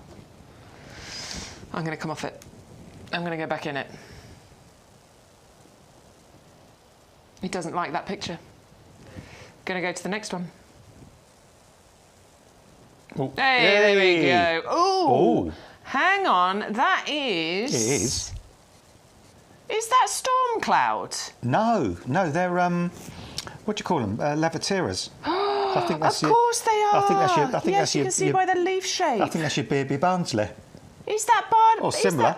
That can't be baby Barnsley. It's a bit too purple for Barnsley, isn't it? It's too purple for Barnsley. Yeah, it's a Lavatera, but I don't think it's Barnsley baby. But oh, that's beautiful, though. nice colour, aren't they? Actually, Bex, they always look a bit like hibiscus flowers, don't they? They've got They that kind of do, similar with that look. little bit that comes out the centre there, look. Kind of very kind of similar looking. That's beautiful, Alison. Let us know what it is, will you, please? Because we haven't got a clue. Yeah, we need to do that one. We need to have that one Very nice. available. Andrew has sent in his pictures. Boulevard clematis, mock orange, and the first sweet peas coming into flower. Already? Goodness me, that's early. So we've got a lovely variegated rhodie here for you. The leaves on there are fantastic. Yeah, we did have that one, didn't we? Was it early in the year or last year? I mean, we did a can't variegated remember. one. Lovely beautiful. clematis growing up the towers there. Oh, I love them clematis. They were good. Oh, this look, is yeah, that's the little Philadelphus. Philadelphus, isn't it? The fragrance on that. Beauty. We can just smell. Look at And this. then the sweet peas. That's crazy. It's only the 1st of June and already they're looking that good. I love sweet peas. They're amazing. And in the tower pot. Look, Yeah, it's in the look tower how pot. fantastic they've grown through that tower pot. All right, thank you, Andrew. Oh, all planted up. Oh. Oh, here we go. Right, Andrew's They're got good. Andrew's got a good garden. Look He at lights it those. up at night time as well. So all planted up for great summer. We are going to have. Check this out. Oh, come on, guys. Right, and this you is can amazing. see all of the lighting. Come on, Bex. that Come on, Andrew's got. Bex. Oh, Come hang on, on. Bex. Sorry, I thought you were on it. Oh, there we go. So he's got all of his pots there. And look at all the lights that he's got. This garden looks fantastic at night time. I'm not a technical person. Can you make that bigger or not? Or that's as big as it'll be? What do you mean? I like that's it when you go in. I love that. Yeah. Yeah, bigger. Like kind of Yeah. pan out, pan Yeah. in kind of thing. Look at that. Wow. That garden. I mean, look at the interest in there. I know. The colour and all the different things to see and look at. It's gorgeous, isn't it? Oh, that. Oh, Ah, and the banana. your banana going nice. Have a ba- Loads of pots have a going banana. on. Very good, Andrew. Very good, very good. Love seeing all your gardens. Thank you. Dingo sent in morning Bex and all just a few pics. Morning. Every else coming into bud. Everything else coming into bud. Deutzia, Raspberry Sunday. Beautiful. And what I really like about that is the pink tips that you get on all the petals. Yeah. Really love each individual flower is stunning on there, isn't it? Really nice. So you made that one bigger. That's what I meant. That I know. All right, let's have a look at what else he sent. It's my technical terms, isn't it? They throw you, don't they? Yeah. Oh, Incaviglia. We talked about this earlier, lovely. didn't we? That was a free gift, wasn't That it? was the free gift. Well, that was on TikTok, not here. Yeah. That's what I mean, though. That's where it probably. Oh, maybe, that yes. mu- Maybe you were probably watching where- us on where- TikTok. Yeah, it might have come from. Lovely coming into flower right now. Beautiful bright pink with that yellow centre as well. The sambucas, not southern gold, the black lace. Love these bright pink flowers that you get on there, the big clusters against the dark foliage. We are currently drinking elderflower cordial that John's made at home from that kind of. From that plant? Yeah. Yeah, Oh, so cool. Really nice. Yeah, John found a recipe. And yesterday afternoon we had elderflower cordial with what do you call it? The fizzy, Gin? the fizzy stuff. Prosecco? That's the words. There you go. Prosecco, gorgeous. Oh, and we've got Hey, some that's clematis, but also That's the plenum, that's isn't it? the Geranium the plenum. plenum. The lovely purple one there. Oh, that's nice. That's looking lovely. Did you show that, Matt? I didn't look at the screen. Okay. There it is. No, it's okay. He's trying to press so many different buttons and listen all at the same time. Right, Gregory. Gregory sent loads of emails. Graham sent loads of emails. Ellen has sent emails. Kevin sent emails. I don't know how many we're going to get through at the moment, but we'll try and get through them all. He says, do you know what this is? I think it might be a pampas grass. Depending on what you may think it is, when do you think it'll start looking pretty? We don't know, Gregory. It's a grass of some kind. It's not a pampas. I'm going to say that's definitely not a pampas grass. And the thing is, grasses are really starting to come into their own now. So I'm not sure, to be perfectly honest with you. I think it's providing nice interest. I wouldn't get rid of it. I would keep an eye on it and see what it turns into. But I'm afraid that it's really difficult to identify a grass. Yeah, it kind of, I'm trying to think what sort of grass it looks like. It's a bit dischampsia kind of looking, but I'm not completely sure on that one. Gregory, I'm going to come back to some of your emails later on. I just want to bring this one in. Amanda says, I was at Kew yesterday and came across this 179-year-old horse chestnut tree. And I was thinking about Adam's one and what a grand job he's done keeping his like a bonsai. Oh, look at this. That's what a horse chestnut tree turns into. That is seriously and Adam's impressive. got, how long have you had that one for? About 15, 20 years now. 15 to 20 years, and it comes up no higher than his knee. Yeah, it's really tiddly, really tiny. That is amazing. Look at that. That's gorgeous. Can you imagine how many horse chestnuts that's produced over the years? Probably tens of thousands. You've done a good job. Thank you. Thanks for that. Appreciate that. Right, Graham, Dave, Eleanor, Kevin. Oh, that's lovely. We will come back to your pictures in a little while. Otherwise, we'll be here for ages. And I definitely want to see your gardens, and I love seeing them. But we've got to bring you some plants as well at the same time. Otherwise, we wouldn't be allowed to come back in the potting shed anymore if we don't actually sell anything. We're going to be in trouble, aren't we? Right, let's move on to Formium. This is the beautiful Platts Black. This is the one that comes in the 3-litre pot. It's a really beautifully established plant. And for me, Formiums are a bit like yuccas, but in a different way. A plant that you add into your garden to add contrast, structure, architecture. Yeah. But with these, you get, I think, a less formal look than with a yucca. And also, you don't get the very spiky ends yeah, either, yeah. which are really dangerous for you. And this plant is absolutely gorgeous. I mean, this is huge, this plant in this pot. You could say it's on top Formium, this one, because it's looking really, really sort of lush in this pot with its lovely, lovely sort of dark-coloured foliage, its big strappy leaves.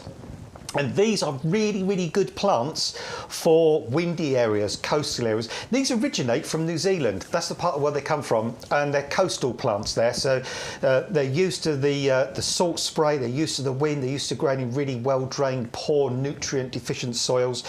Great as a central feature, this plant. You could put it in the middle of a lawn, in a round flower bed if you like, and underplant it with bedding plants. You could grow it in like an urn planter. That would look good, with other things kind of cascading over the side. Lots of options with this. Loads of options right? with this. Yeah, I'm really good. I was just reading Kevin and Julie's email. 510838 is the item number. Is it rude? Here you are, saving £10 on this one. It's £21.24 discount club price. So a really beautifully established plant here.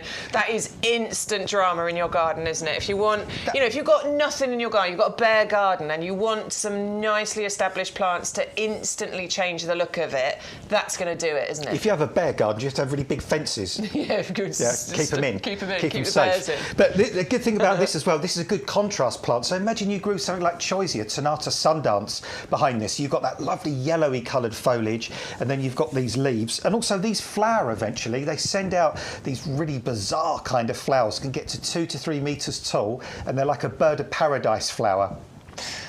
Very Can I unusual. do it, Matt, please? Okay. So, Kevin and Julie said, "Hi, Bex and Adam. I think this is a question more for Adam. Julie took a cutting from her late mother's rose 30 years ago, but we don't know what it's called.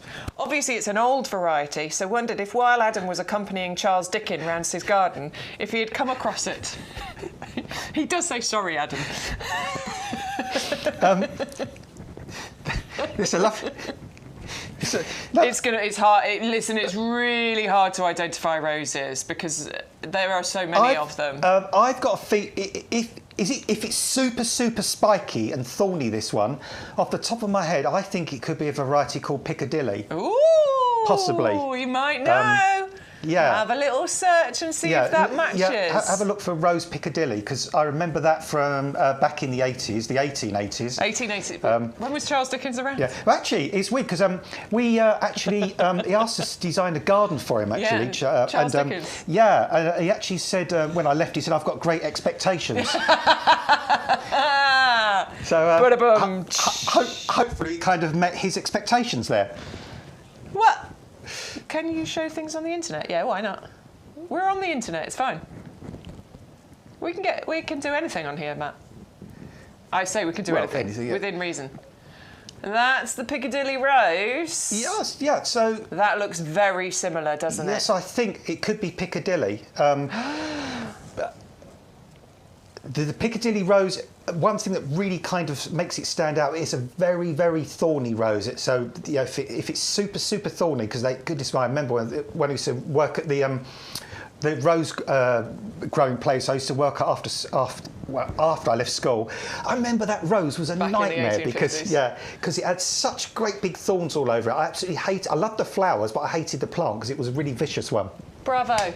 I might be wrong, but well done. I'm impressed. I think it's Piccadilly. I'm very impressed. Right, I will come back to emails later. That just really tickled me. 510838 for the Formium, the Platts Black. Next, we've got the Phoenix Canariensis, which, if you are going for the Chamarops and you want to add some more tropical lush beauty into your garden, I got a couple of these. I'm loving them. Should we just put them side by side, them two, just to kind of show? Because that's what I've done in my garden. I've got lots of different palms, and they look lovely together. So you can see you put them together, they create that tropical look. Now this is another palm that's soft at the top, but just be careful at the base. Just on the ends. Yeah, at the base it does have some sort of more sharp sort of spines at the bottom. It's not too bad. I've had a few people comment about this, and I'm like, it really isn't too bad, is it? Some of the comments people make are ridiculous. Yeah. I mean, it's not like it's not. It's not thorny like a rose. It's just got a few tiny little sharp ends, but it's not going to cut or anything. But it's a beautiful, beautiful palm, this one. It's quite fast growing as well. And it's what's called like a feathered palm because you've got like the leaves sort of like a feather shape. These can get to kind of 4 or 5 metres tall in the UK after a long time. Yeah. And there are around Eastbourne and places like that, there's actually ones you can walk underneath that they've actually got that big. Yeah. But it's taken probably 30, 40 years. But you can still get something impressive size out of one of these in sort of 3 or 4 or 5 years' time. You do need to make sure in the winter time though you keep them out of the frost when they're this size. So this will get down to freezing, perhaps just below freezing, -1, really pushing it down to -2. When they get older and they get bigger, they get tougher. They will take more frost. So if you want one of these, I've got 3 of these. I've got them all in pots. And what I shall do this winter, because I got them from YouGarden, it's their first winter. This winter, I will just put them somewhere frost-free, not warm. They'll go in my greenhouse. That goes down to about 2 degrees before the heater kicks in. I'll reduce the watering, keep them in a light position. In fact, it was really weird, Bex. I turned up the other day to my Chinese restaurant in Swaffham, where I live, on the way home. I look behind me, they've got one of these on the windowsill in the restaurant. Oh, cool. So you could actually grow this on a windowsill in a house during the winter time. Sort of cool, bright windowsill will be fine. But plant it in the garden, think about other palms to go around it, plant lovely summer bedding underneath it, and it will give you that wonderful kind of tropical holiday kind of look in your garden easily. Super drought tolerant, no problem growing in a windy position either, so good coastal plant, good plant for windy gardens, and also fantastic for containers. All right, so you've got a £7 saving on that one. A pair of these do look amazing. I've got a pair either side my front door. I've got them underplanted with bedding in beautiful pots, and honestly they look brilliant there. So either side of seating areas, or as just one plant as a feature plant, that can look amazing too. 680005 is the item number if you'd like to go for that wonderful Phoenix Canariensis. We're bringing you back to the favourites table. We're starting at this end this time. We're starting with the gorgeous Acer Taylor. I do hope you're going to get hold of this one because it is one of the... They're all stunning. But I do think because it starts out with that lovely pink foliage, it's an unusual foliage colour, isn't it? It keeps changing. That's the good thing about it, because we saw one of these come into leaf just in the greenhouse, well, kind of just outside the door, about 6 to 8 weeks ago. And when the foliage first came out, it was really pink, as in the picture you can see behind. And then as the foliage developed, it kind of keeps changing colour. There were creams, there were soft pinks, dark pinks, and then eventually you get the green develop in the middle of the leaves there. It only gets to about 75 centimetres to a metre tall, and eventually it has this kind of bit of a weeping habit. So it grows upright, but then it sprawls out a little bit as well. It looks gorgeous all the year through, and then in the autumn you're going to get those colour changes once more, and even in the winter time with its very delicate branch structure, looks lovely with frost on the branches or a light fall of snow. These are hardy, by the way. They look delicate, but they're not. They'll take any amount of frost. The part of the world they come from gets very cold winters indeed. All Acers ask of you is, do not plant me somewhere I'm going to get that super baking hot midday sun, give me a sheltered position and make sure I have a nice moist kind of root run. There was a lady last night on Gardener's World and she had the most, we must have watched it on, what's the day today? Sunday. I think we watched it on Catch Up. Yeah, Gardener's World. And she grows acers, she grows sort of azaleas, all those kind of things. And she's on about every week. And kind of the beautiful thing she's got in her garden, mixing acers with all those other plants. She's got a little stream going through the middle and hostas. Just creates a really serene, peaceful kind of feeling with that beautiful coloured foliage. 510524 is the item number if you'd like to go for the Acer Taylor. She's got £12 discount, £23.79 in the club, and that is a really nice big healthy plant that you would be receiving as well. Gorgeous colours that you get on there, the pink, the green, the cream, and the constant changing throughout the seasons before it drops its leaves in winter. I think they're really statuesque even in winter with no leaves on as well. Right, next up we've got the tree fuchsia, the arborescens. Now this is an interesting one. Evergreen flower and fruits, and it can get big. About 2.5 metres tall, this one, and it's not a fuchsia as you'd normally think, because you look at those flowers up close, they don't look like the sort of fuchsias you have in your hanging baskets. These are different, these are unusual. You can get edible fruit from these and other fuchsias as well. They're almost a bit like a honeyberry shaped fruit. They're a darker colour, almost black, the fruits on these. This will be loved by the pollinating insects. Long flowering period on this. Grow it up against the house. Grow it sort of towards the back of the border because you're going to get that really dramatic height. Nice sunny position, well drained, that's what it likes. We say this can be a perennial plant that will come back year after year. It might need a bit of winter protection in some of the colder areas. If so, grow it in a pot or a container so you can sort of protect them during the winter. But dramatic, different, unusual. And if somebody saw this growing in your garden, they'd probably wonder what it is, because you don't see these very often. So if you want to grow something different, unusual, a bit novel, but easy to grow, try these. They're absolutely awesome. 6 jumbo plugs. Let me just show you what we're talking about. Got the roots on them as well. I mean, they are massive. They're lovely jumbo plugs. Actually, I think it was Gregory that was asking a question. You know, sometimes you see a little thing going around the side, this here, for example, like a bit of netting or something going around the edge of the edge of the plant. We've got it on the geranium decorus. He's asking if we remove that. You don't need to. The roots grow through it. Yeah, they do. Yeah, they just grow through, and it kind of breaks down anyway. So yeah, don't worry about it. Just leave it in place. But yeah, you're getting those 6 jumbo plugs there. Nice, big, healthy plants. They have been topped out as well, so that's going to encourage branching to happen on there. And you'll have some beautiful plants. I am intrigued by those. I hope you're getting them. I want to see your customer pictures. I'm not growing them this year. I just can't. I haven't got the space. I hope you will, so you can share your pictures with me and let me know what the fruits taste like as well. 400891 is the item number. Gazania sun carpet is up next, and if you want a carpet, a beautiful, sunny, bright yellow flowers, then Gazania is the one to go for. That's a mood lifter, isn't it? Yeah, Going definitely. out on a sunny day, see all those flowering their socks off, covered in bees, pollinated insects, lacewings. Easy to grow, only gets about 7-8 inches tall. A lovely rosette of leaves at the base that kind of spreads out and hugs the ground, a bit like dandelion leaves. Loads and loads of these flowers for a good sort of 4, 5, 6 months. I've seen Gazanias flowering all the way up into October, even early November. Full sun, well-drained position, don't make them compete with other plants, and just tick all the boxes for all the different types of containers you can grow them in.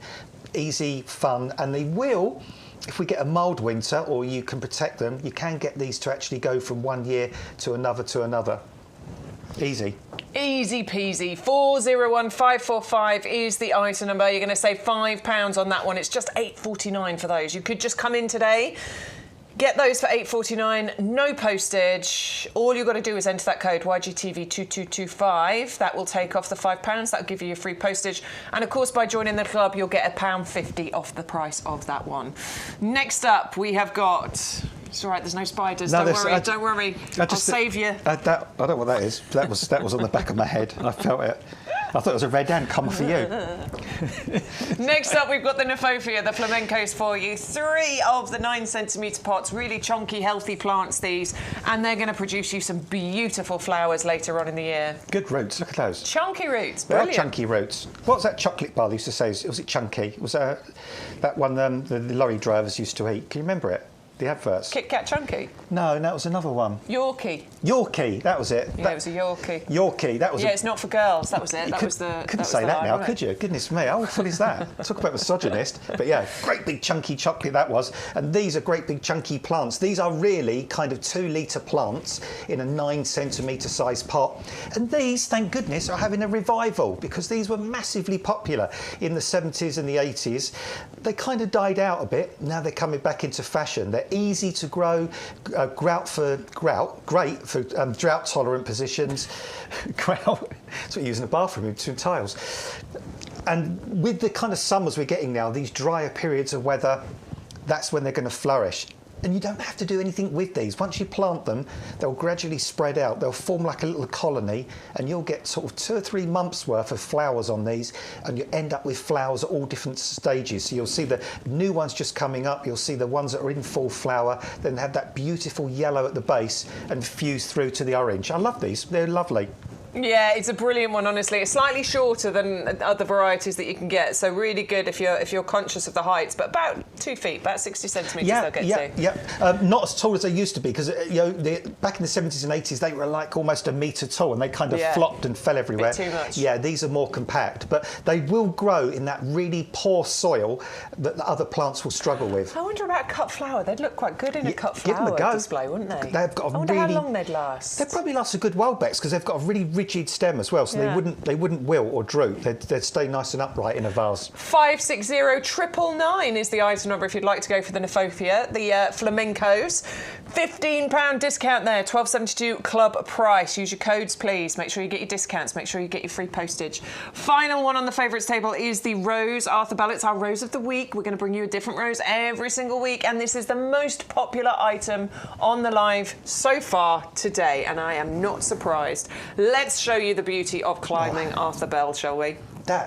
It just smells so nice, doesn't it? I love the fragrance of that rose. But you look at it, you think, that's not going to be super fragrant. That's one of the most fragrant roses you can actually smell. And you can see the flowers come through a deep, deep yellow colour. As they mature, they fade out to the point eventually where the flowers almost turn to a soft white.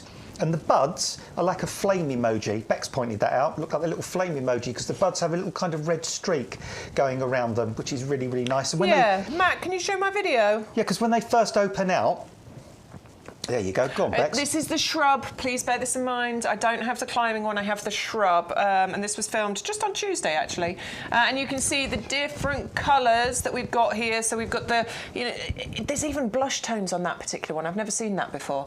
But they start off as these lovely fiery buds. They open into a really beautiful yellow colour, and then they fade into the paler, creamy colours that you're seeing on that particular shrub there. So it's going to be exactly the same with the climbing one. And this is what I love about Arthur Bell, is that you get that constant colour changing thing happening.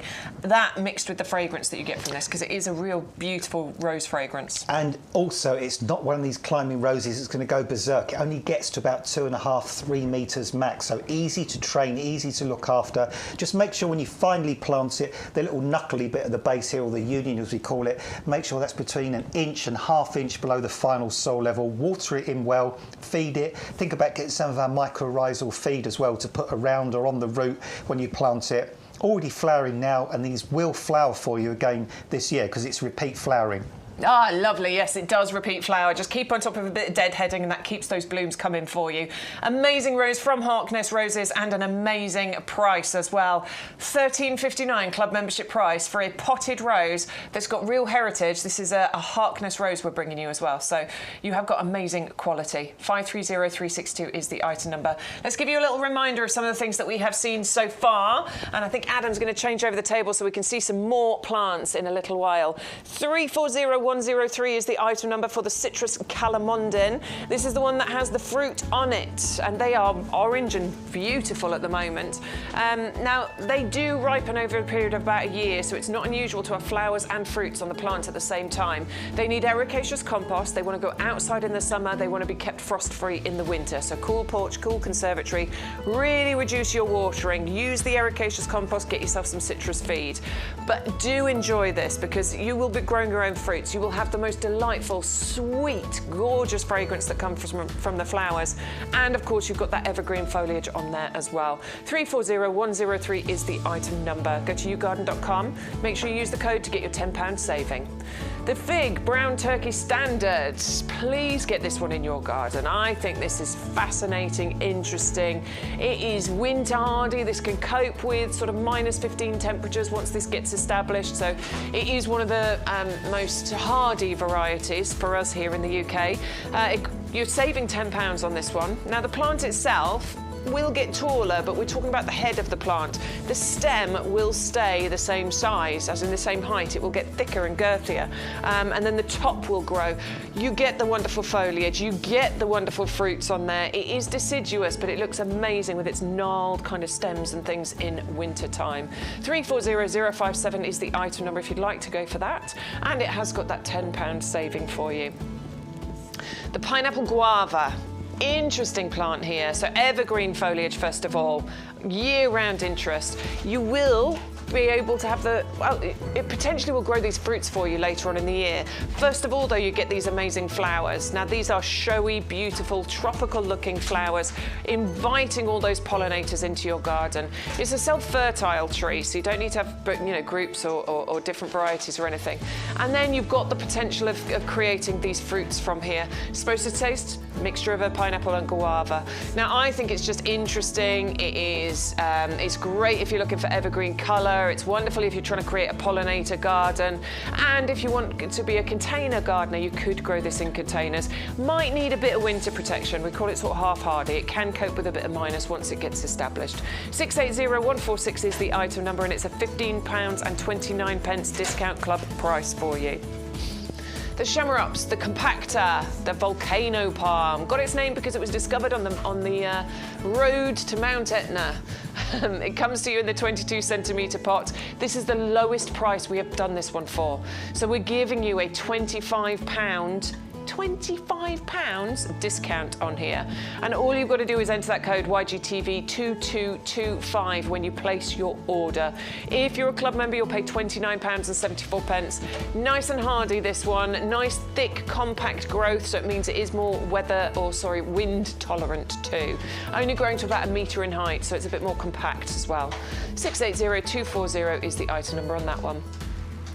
Formiums. Now, these are amazing if you want to create, low maintenance gardens for sure, but definitely about getting contrast, structure in your garden. This does it with leaf shape and leaf colour. And in actual fact, once this establishes, it could produce flowers for you as well. And the flowers you get on here are a bright red spike of flower, which against that dark foliage is going to be incredible.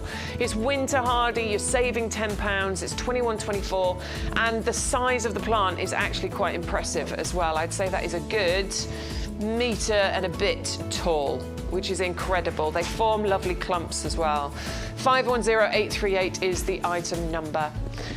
Phoenix canariensis, another one for creating that tropical garden. So I've got 3 of these. I've got a couple in pots outside the front door, a pair of them either side of the front door. It's a lovely welcome. It's evergreen. It wants a nice sunny spot in the garden. They're also known as the pineapple palm? Pineapple tree? I can't remember what they're called. It's pineapple palm, isn't it? The trunk looks like a pineapple. It produces, as the lower leaves fade and you cut those away, it produces that trunk at the base, and it looks a bit like a pineapple.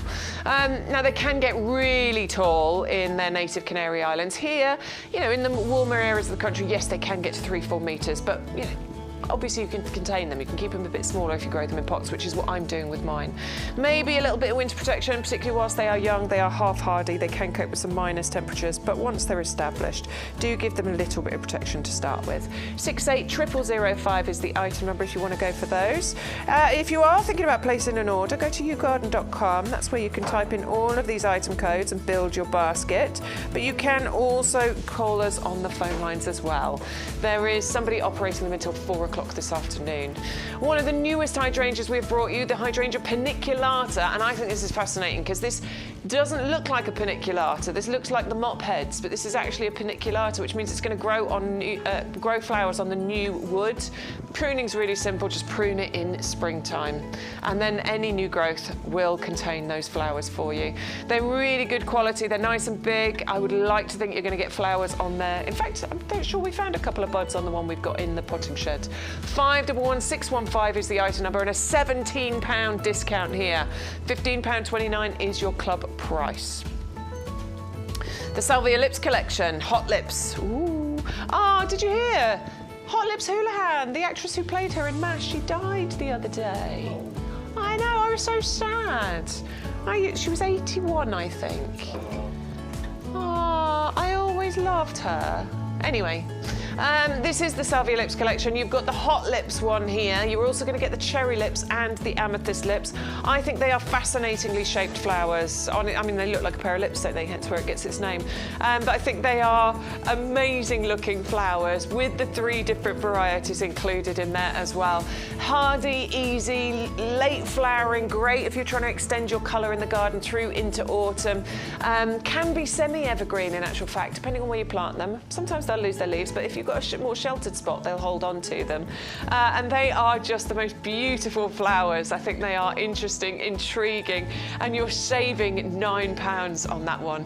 It's £12.72 discount club price there for all 3 of those. You've got the Dianthus coronet mixed up next, 10 garden-ready plants here. Nice big plants ready to go into your garden. Loads of colour, bi-colour, individual colour, loads and loads of flowers that you get on here. Nice foliage as well. The foliage is a nice bed for those gorgeous flowers. 410209. Give them some winter protection. You'll get them through to next year. The Decora balconies, if you want some trailing plants, great as you can see here for a window box. Lovely if you want them into hanging baskets. Nice tall, I mean they can trail by a metre or more, so you do want to give them room to trail. They are fantastic for drought tolerant plants. If you're, busy gardener, if you could ignore these to a certain extent and they would still recover and be absolutely fine. Beautiful flowers you get on these ones. A lovely mix of colour, nice and easy. 401461 is your item number. You'll get 12 of those plug plants. 1104 is your discount club price. Right, so I hope you noted all of those down. I hope that you are enjoying the show today. Are you enjoying the show today? I hope so. It's nice to have you here anyway. Can we do some more pictures, Adam? Not Adam, Matt. We could almost do an extra half hour, couldn't we, for pictures? I know, right? Pictures and emails. Right, we did. Gregory, a couple of years ago, I bought some phlox from you. I wasn't too sure what to do with them, so I put them into containers. This is what they look like in pots. You mentioned last week that you could potentially put them into hanging baskets, but he's saying it's not a good idea because they're not looking great. But I think what we were saying was, like, for one season, you could put them into a hanging basket and then move them after. But listen, it's fine. This is what they look like, and compared to the picture that you have in your promotion, I think they're too suppressed. What do you think? Can you take them out and replant them elsewhere? The answer to that, my lovely, is yes, you absolutely can take them out and replant them elsewhere. They are not looking happy. No. It's not a happy-looking phlox, is it? Not... Because the thing is, they will spread, and they will spread by, what, 50, 60 centimetres? Yeah, easily. Yeah, definitely. So I think, yes, you can keep them in containers for a period of time. You could put them in a hanging basket for a season, maybe. But then, yes, you're probably going to want to move them on to something else. So I think, yes, you probably want to pot yours on or plant them on where they've got more space. Or you could divide them. You could divide. Also, they may have stayed just a little bit too wet in that trough as well, because they want to be in the ground where they get that acute drainage. They hate sitting in wet kind of soil or compost. So, thank you, Gregory. Right, we've had this comment a few times. So people are saying that honeyberries are really sour. What's wrong? And I don't know the answer. Honeyberries are looking amazing, but a few people have said that the taste is a little bit sour. Do you know? I'd possibly leave them on the shrub for a bit longer as well. But also, I think another problem could be this year is lack of watering. Really dry weather. Because what some fruits do in really dry years, a lot of fruit, like blackberries, for example, they actually almost kind of abort their fruit production because the plant's thinking to itself, no point producing fruit and seeds the conditions aren't right, it's a waste of energy. So they stop putting all the nutrients into the fruit, and they can be sort of smaller and more sour. So next year, if the weather's dry like this, really hydrate your honeyberry. Keep it really well watered. On a consistent basis. Because any kind of stress, then a plant will look after itself in some way or other. Exactly. Yeah. And it's got to focus on its roots and things rather than the fruits. Yeah. No, any plant that detects that there's a change in the environment that's quite extreme. Quite often, plants they'll abort their flowers, they'll abort their seeds, they'll kind of all those kind of things, because they think to themselves, no point wasting any more time on this. It's not going to work. I'll give up. But if you keep watering them, then hopefully next year you will get some nice sweet honeyberries. Right, Graham, and I loved Graham that you've signed off Graham and then in brackets put Compost Graham. I think that is lovely. Thank you so much for that. Lovely Compost Graham. It's nice to hear from you. He's just sent a few pictures of his acers, and what he says is, my garden faces south, so you can break the rule book. You can break the rule book, and I have had some acers in full sun. However, I'm never going to advise that, just because I don't want somebody coming back to me and going, my acer died in full sun. As they get more established, as they get more tolerant, yes, you can break the rule book a little bit. But I'm always going to tell you. Yeah, I would as well. But I've got one question for you, Graham. How many bags of compost have you currently got in your garage? Those are looking amazing. This one, that red one, that's the one I've got, which I think is the garnet, isn't it? That is amazing, and I love that one. The hostas underneath look great as well. That lovely contrast there with the red and the hosta leaves. He sent us some more pictures just to make us jealous. Just to make us a little bit jealous, because he's got a beautiful garden. See, another man after my own heart. Look at the edges. Look at the edging. Yeah, I knew you'd get excited about that. I love the edging. It's a man thing, isn't it, having those really super straight edges. Nice. Oh, no, nice. Look at that. That's beautiful. You do have a lovely garden, Graham. Look at the grass. You should be very proud of that. Very, very proud of that. Quality of the lawn. And he sent another one saying, morning all, when you're a plantaholic. And he signed off with Compost Graham. Look at all of that. You've got the berries and cream osteospermum. You've got the Gazania sun carpet in there. I can see some Dianthus. We've got pinks going on over there. You've got the Sunbelievable. Oh, that one. The Salvia. Salvia, thank you. Love, love, love, Graham. Your garden's looking amazing. Looking good. Looking very good. Dave sent a picture of his lemon clematis, which I really like the look of. That's nice. It's got these lovely little lantern-like lemon flowers on there. Yeah, I think they call them the Tangutica types. Have those really unusual flowers. I like them. There's something really different and unusual about those. Yeah, that is gorgeous. Thank you for that, Dave.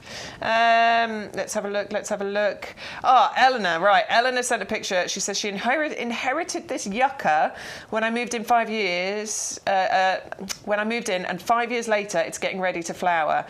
Now that is a stunner. That's dramatic. Eleanor, can you please send us a picture when that opens up? Do you know the common name for them? Go on. Adam's needle. Is it? It is, yeah, weirdly. Yeah, Adam's needle, apparently. We've got a picture of Adam's needle. I think it refers to the fact that obviously the tip of the leaves are like needle sharp, so that's going to be amazing when that opens up. That flower spike will probably get to about 6-7 foot tall, I should think, by the time that's finished flowering. Send us more pictures, please, when that opens up. That's dramatic. And they smell nice as well. They do have quite a sweet fragrance. Do. Right, Ali. Oh, the photo of the Lavatera. It's called Lavatera. It's called Bluebird. Bluebird. That's beautiful, that one. And we showed it earlier, Matt. Woodfield. Sorry for late response. Had to pop out on Tuesday. The peony was a bare root from this year. Woodfield sent us a picture of his peony, and it's flowering. And I think we asked the question, was it a bare root you planted this year? And it was. This year? So it's flowered in the first year from bare root? The bare root was bare root from this year, potted up in late March. I ordered the girl next door, and sure it is. Sure it is? Question mark? Yeah, because we were saying, girl next door, doesn't girl next door normally have are we getting mixed up? Because girl next door, I'm sure she has a slightly different centre. I'm going to search it up right now. But yes, this one is flowering from a bare root planted this year. Does the girl next door have the white kind of ring that's what I'm just checking. Down the middle? Because it's pink, then that white ring, and then pink in the middle, if what I remember. If I'm thinking of the right one. We do so many of them. Yes, it's that one. Looks like a really nice cake. It looks like a cake, yeah. Now, It's not quite doing the cake thing yet, but the centre of that is definitely looking like the centre of the other one. It might just need a bit more time to establish for it to put out its full beauty, but it's amazing that you are getting a flower first year. And all that nonsense that sometimes that's saying, oh, move a pin, it won't flower for 7 years. Like, you know, some of these sayings aren't always true. You can get a peony to flower first time from a bare root. So I think that's a real massive pat on the back. That's definitely starting to do it. That is looking like girl next door, 100%. Beautiful. And I love that you've got, because we always say, don't we, well, we're not sure you'll get flowers in the first year. It's more likely going to be year 2, year 3, and you've got one in the first year. Imagine what that's going to look like next year as well. Because next year that's probably going to have 3 or 4 main stems and probably half a dozen flowers on each. So, yeah, that's going to be dramatic. Amazing. Right, I've covered all your emails. If you want to send us anything, ygtv@yougarden.com is the email address. Loads and loads of comments coming in still as well. So, Mauricia, what's the palm that grows in abundance in Torquay? I have one in my garden and I've named it Derek.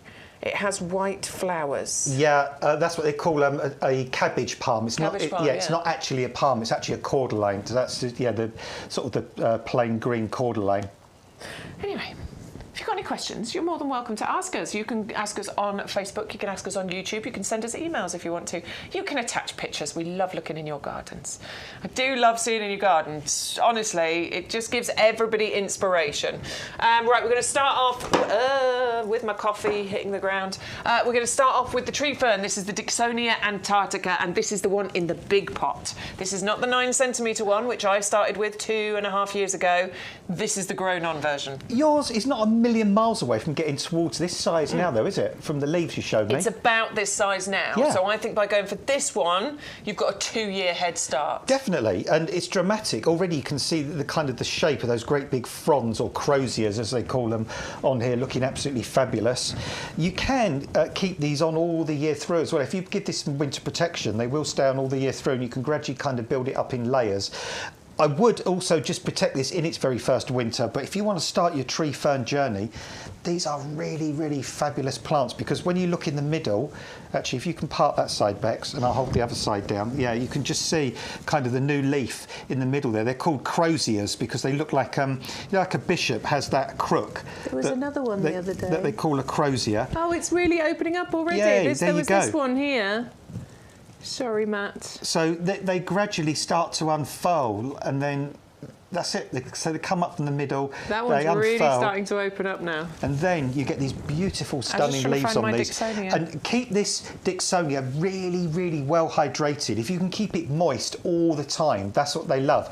They hate to kind of dry out. Sort of shade, semi-shady position does really well for them. I've actually got mine in quite a sunny position, but mine's about 15 foot tall, and I do keep it well watered all the time. But yeah, easy, fun, different to grow.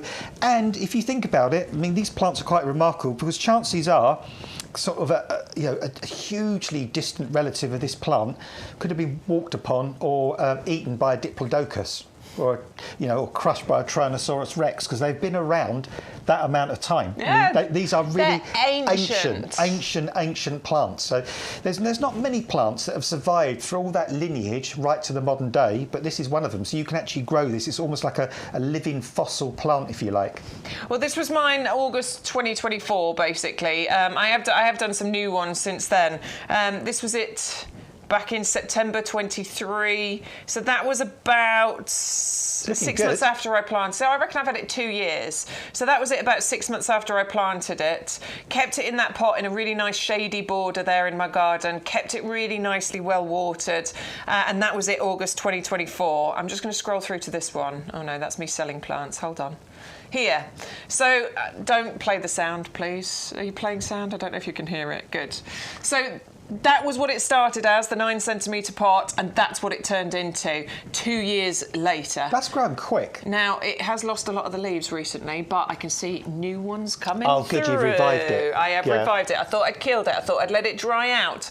I lost loads of leaves and I was really worried. I talked to Adam about it, but I've got loads of these coming up. There is new ones coming through, so it is looking absolutely fantastic. You're getting a couple of years head start on where I am with mine, so do think about going for this one. It's a £10 saving, £25.49 in the club. All you've got to do is keep it in a shady spot. Keep it regularly watered. It does not like to dry out. No, I have learnt my lesson. Definitely not. Keep it. I mean, you told me something about you like a drip, drip, drip on it, didn't you? Yeah, I mean, if it does dry out, just pop it under the tap, the garden tap, and just let it drip. Literally, don't turn the tap on, drip, drip, drip, and leave it for a couple of hours or so, just to gradually hydrate it. You can mist these as well, so you'd be quite happy on a hot day to have a light mist. Just get the water, the hose pipe, and give it a good soak, providing it's in the shade. Never do that in the sun, obviously, because you'll scorch it.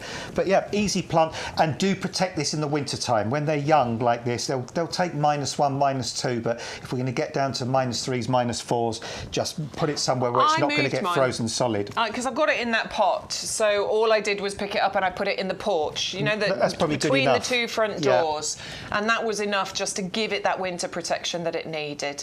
Of course, if you know, once it gets big in 20, 30 years' time, you can start fleece wrapping and doing all that stuff with it as well. 500233 is the item number if you'd like to go for the Dixonia. £10 saving. You access that by using that code there, YGTV2225, and that's a lot of plum. Will be delivered to you in a box for no postage as well, because you'll have used the code, so you'll get free postage on that one.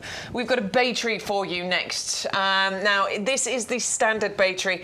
The bay bush that I've got in my garden is one of my favourite sort of kitchen garden plants. I use bay leaves so often in my cooking, and I love being able to go out to my garden, pick those bay leaves, pick the sprig of rosemary, pick the sprig of thyme, as and when I need it to use it in my cooking. But it's not just about the fact that you've got a wonderful herb here. It's lovely. You've got an evergreen plant. When you smell that foliage, Bex, it's gorgeous, isn't it? You've got that lovely, really herby smell. It just makes me think of spaghetti bolognese. Yeah. I love spag bog. That's what that reminds me of. I'm just like, whoa, I want spaghetti bolognese for my tea now. I could eat a bucket load of spag bog. I love it, especially if it's really garlicky. It's one of my favourite things. Put a ton of garlic in it. And a big old garlic bread baguette next to it. Oh, I'd say, actually, I think I might want to make spag bog for dinner tonight and now you say that. A bowl of red wine. A bowl of red wine. Yeah, let's have a big bowl of red wine, like all going down your chin and running down your chest. I'm in my happy place. It's like a Henry VIII kind of like great. Throw the chicken bone across the living room. Yeah, not really.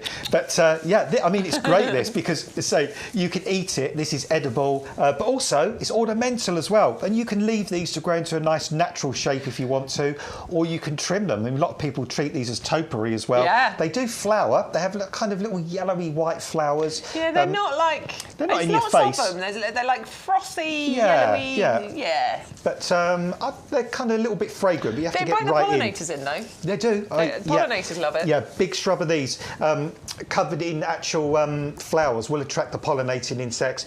You can see there, that one's been trimmed into that nice ball shape. And what you'll find is the trunk will gradually get wider, it'll fill out, but the top, it's up to you. You can leave it to grow natural, you can trim it. Obviously, you can eat the bay leaves fresh, or you can dry the bay leaves and store them for the future if you want. Kind of anything like that, really.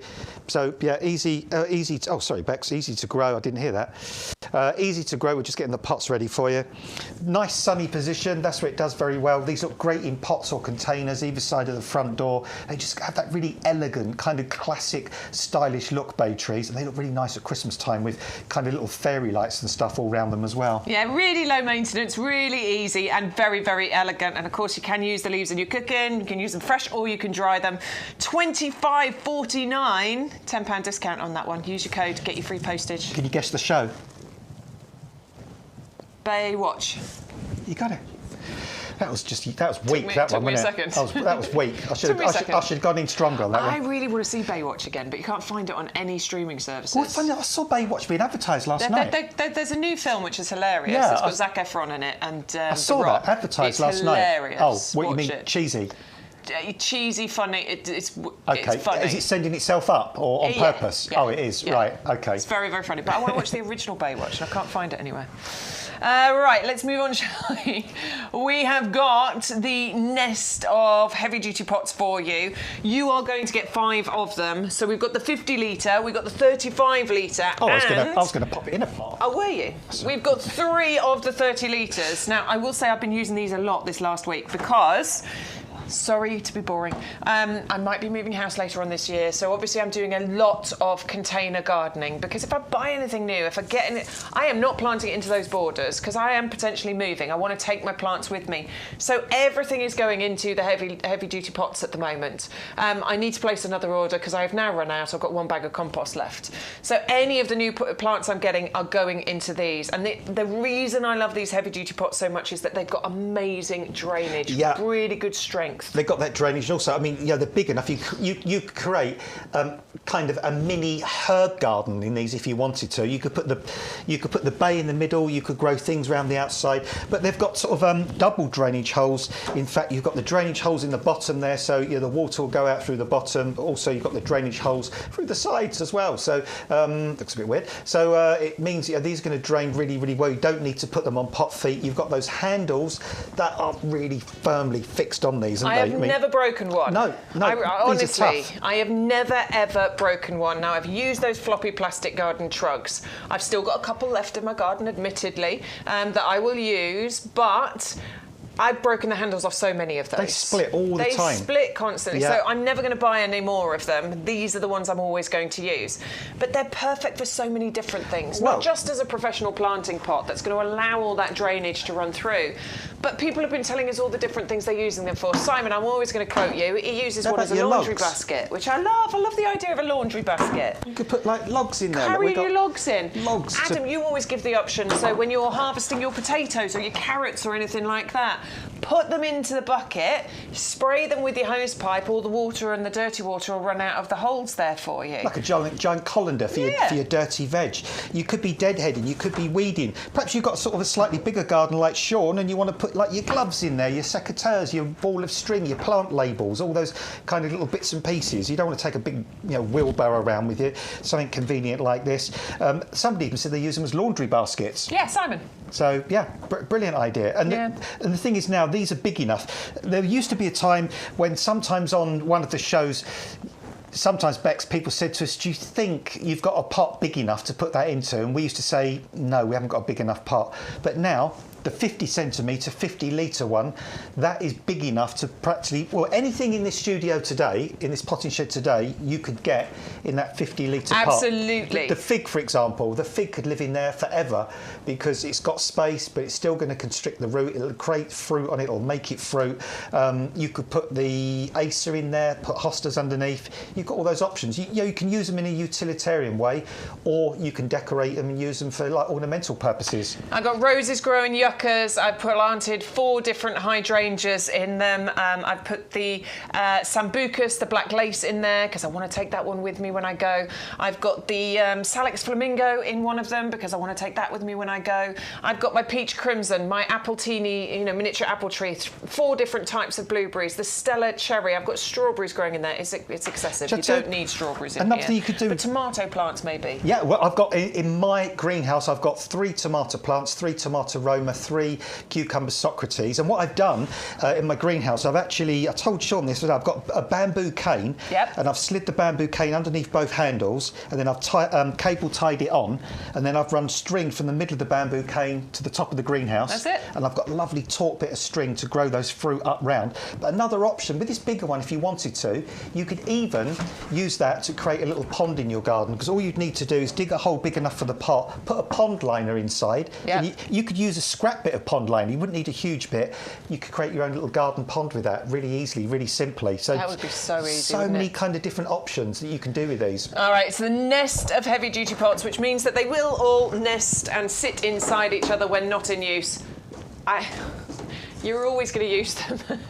There's not going to be a time, is there? I mean, maybe if you're growing like seasonal stuff in here, if you're putting your dahlias in and then you're taking them out and then you're going to stack them up in winter, they will sit inside each other. But I use my heavy duty pots all the time. The only one I've got spare at the moment is the big one.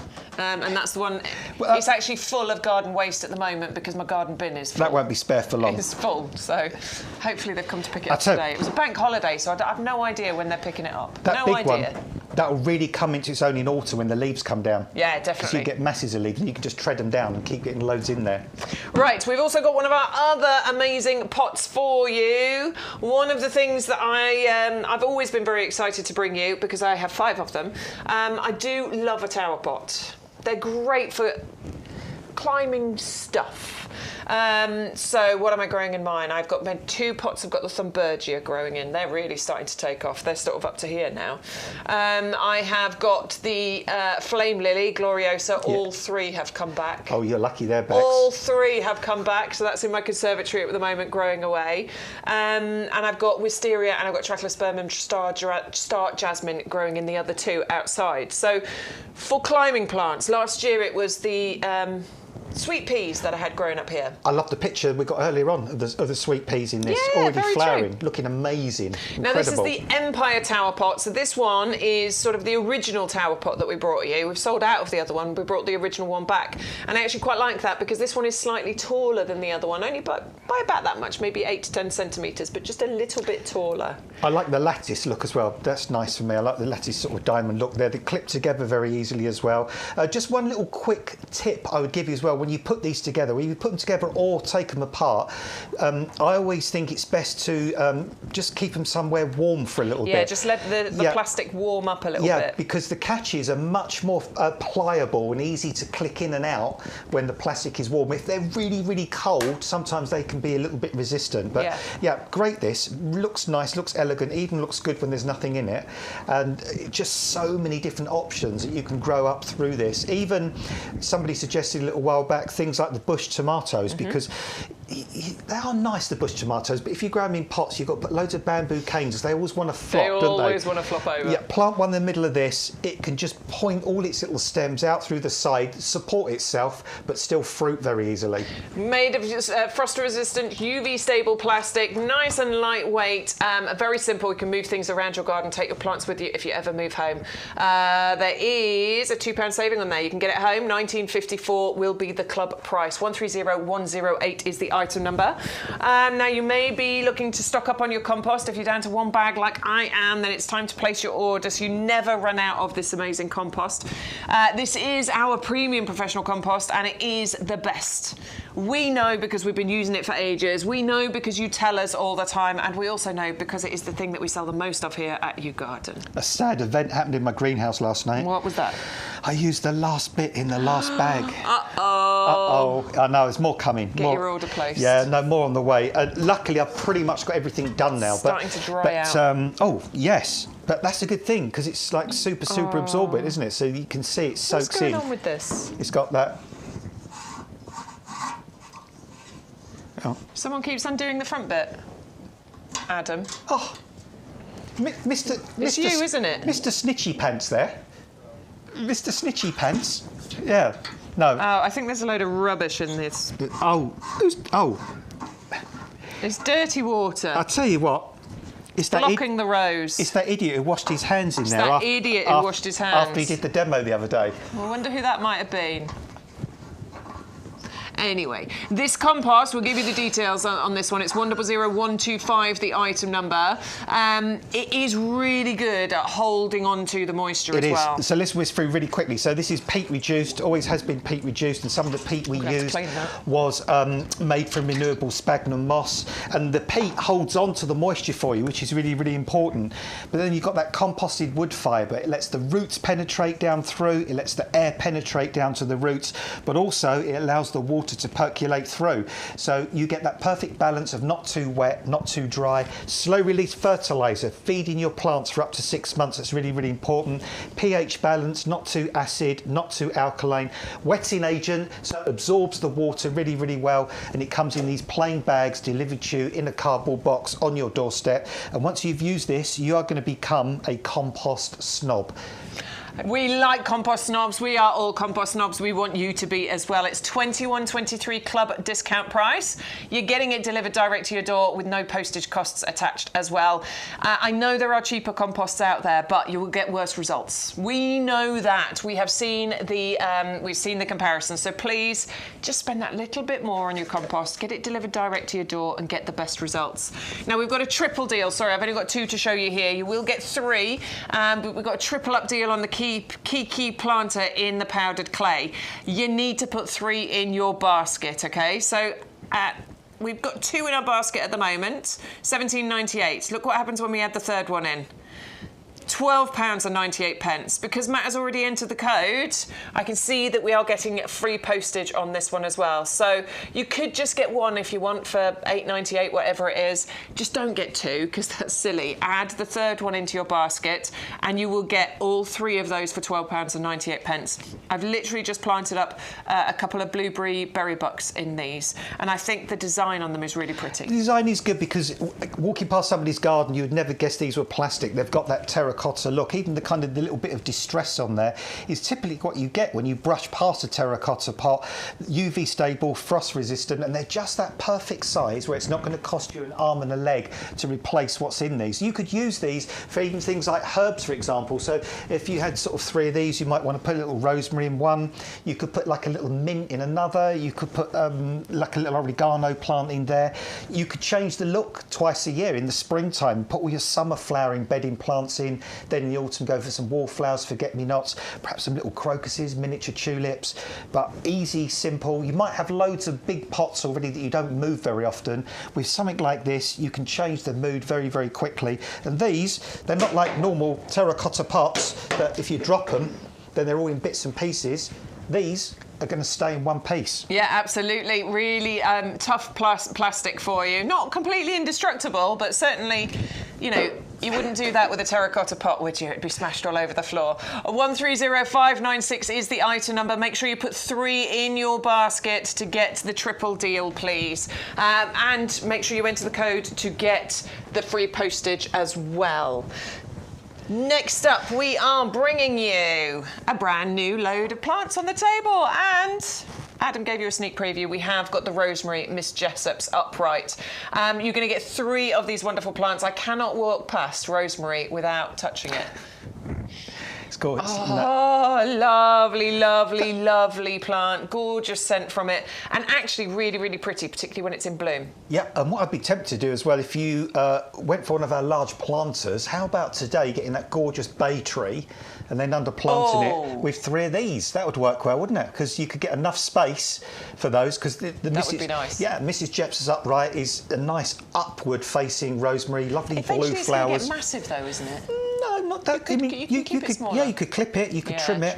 In fact, rosemary benefits from being clipped little and often because it stops it getting really woody and leggy. Yeah. And of course, if you're going to use it for cooking, you could just cut those sprigs off to use to put in your spag bowl or all those kind of different things, or roast lamb, isn't it? That you put rosemary sprigs on. Evergreen, so it looks good all the year through. Makes a lovely little hedge. Sometimes we get it stuck in our head that we're going to use a particular plant for a particular reason and we pigeonhole it. But if you kind of think sort of sometimes sideways, think about the aspect of this plant. It can grow in really dry soil. It's very wind tolerant. It will grow in poor soil as well. Has these beautiful purpley blue flowers. Sometimes they start flowering in winter and then they go right through to the spring. Loved by the pollinating insects.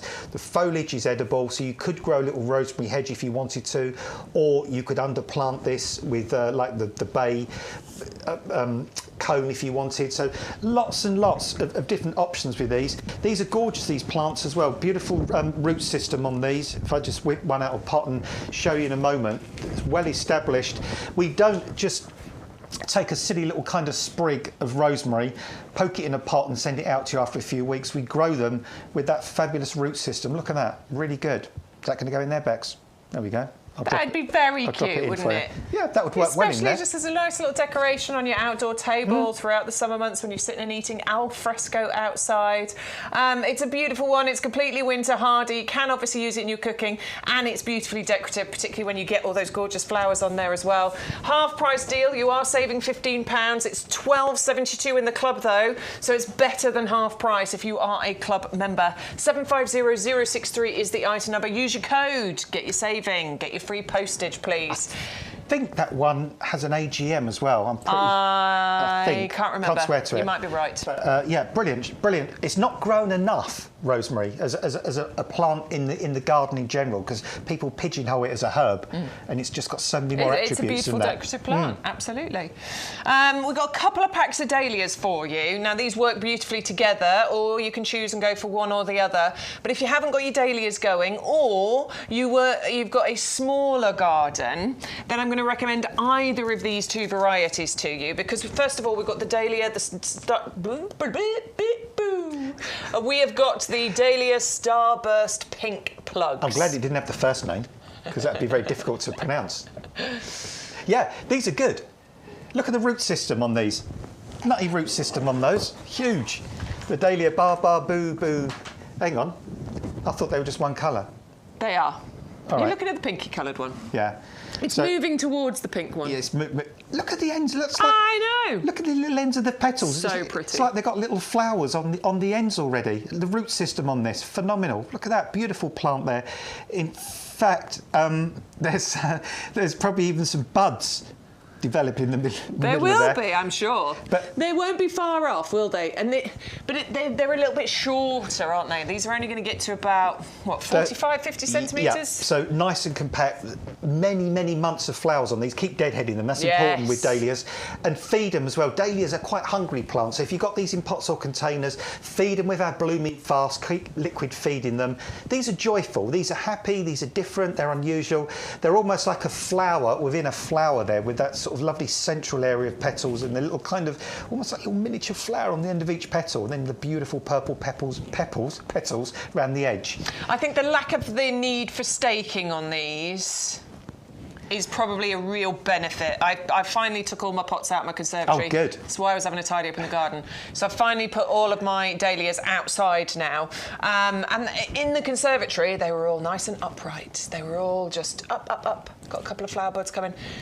As soon as I put them outside, of course, a little bit of wind. And we've had some strong wind recently, haven't we? Yeah, and a few of them are starting to go like this. So I have to go. It's one of my jobs for next week. Go out and get the canes in, tie some string round, put them in place. I don't mind doing it, but I can. That is a pain in the bum for some people, isn't it? Yeah, and sometimes the canes don't look very nice if you can see them all the time. Whereas when they self-support, it's so much nicer. So you have got a shorter, more self-supporting variety here, and also very stunning as well. 6 plug plants for you. 1104 in the club, indie club. So it's under £2 per plant, going to grow for you and produce you flowers for many months, right the way through to autumn. Sometimes one of the later flowering flowers in your garden. And if you want to add to your collection, we've got the Dahlia Gardenetta collection here. I love the symmetry of these particular flowers. The way those petals are formed, like, for example, on the yellow one there, you get those tubular petals. And the foliage on here is just amazing. Well, that's what I was doing there. You look at the contrast there of that yellow flower, that dark kind of coppery, bronzy foliage. Just looks amazing. Whichever colour it is, whether it's kind of the pink, whether it's the orange, that foliage always contrasts well. There's actually a bud in the middle of this one already, Bex, which is insane because this plant's only about 3 or 4 inches tall, so it's already starting to flower for you. I wouldn't bother pinching these out either. I'll tell you for why, because these are already super multi-branched and they seem to be branching out really well, the little plug plants, even though they've not been pinched out. And this is great when you get that contrast of flower there. Very perfect, beautifully formed flowers on these. Deadhead them to keep the flowers going. And just a little quick tip on deadheading dahlias, because the buds are about to come out, and the buds that have just gone over look a little bit similar. So the buds that are just about to come out have got a much more rounded kind of look to them. But when they've just gone over, the buds are more kind of pointy-ended, a bit like the kind of an acorn kind of shape. So just make sure you're cutting the right ones off. But you will get flowers on these in, well, just a few weeks' time, because there's already flower buds on these, and then they'll keep going for you. They do grow quite quickly, so don't be put off. Don't be put off by the plugs at the moment. Honestly, they grow really quick. And they'll be flowering right up until the frosts actually stop them. And you could save these through the winter, because what they'll do eventually, they'll grow their own little miniature kind of tubers. So you could pop these on and then actually just keep them frost-free through the winter and start them off again next year. 401588 is the item number if you'd like to go for the gardenetta collection. You are saving a couple of quid there as well, so it's 11.04 in the club, less than £2 per plug. You guys are awesome. Graham says he's down to 15 bags. Oh, is that all? That's all. That's all. So remember, folks, if you run out, just go round to Graham's. He'll do you a good deal. He keeps well stocked up. Kevin says, thank you so much for the information on the rose. I'm certain Adam is correct, as I've never seen another rose with such vicious spikes.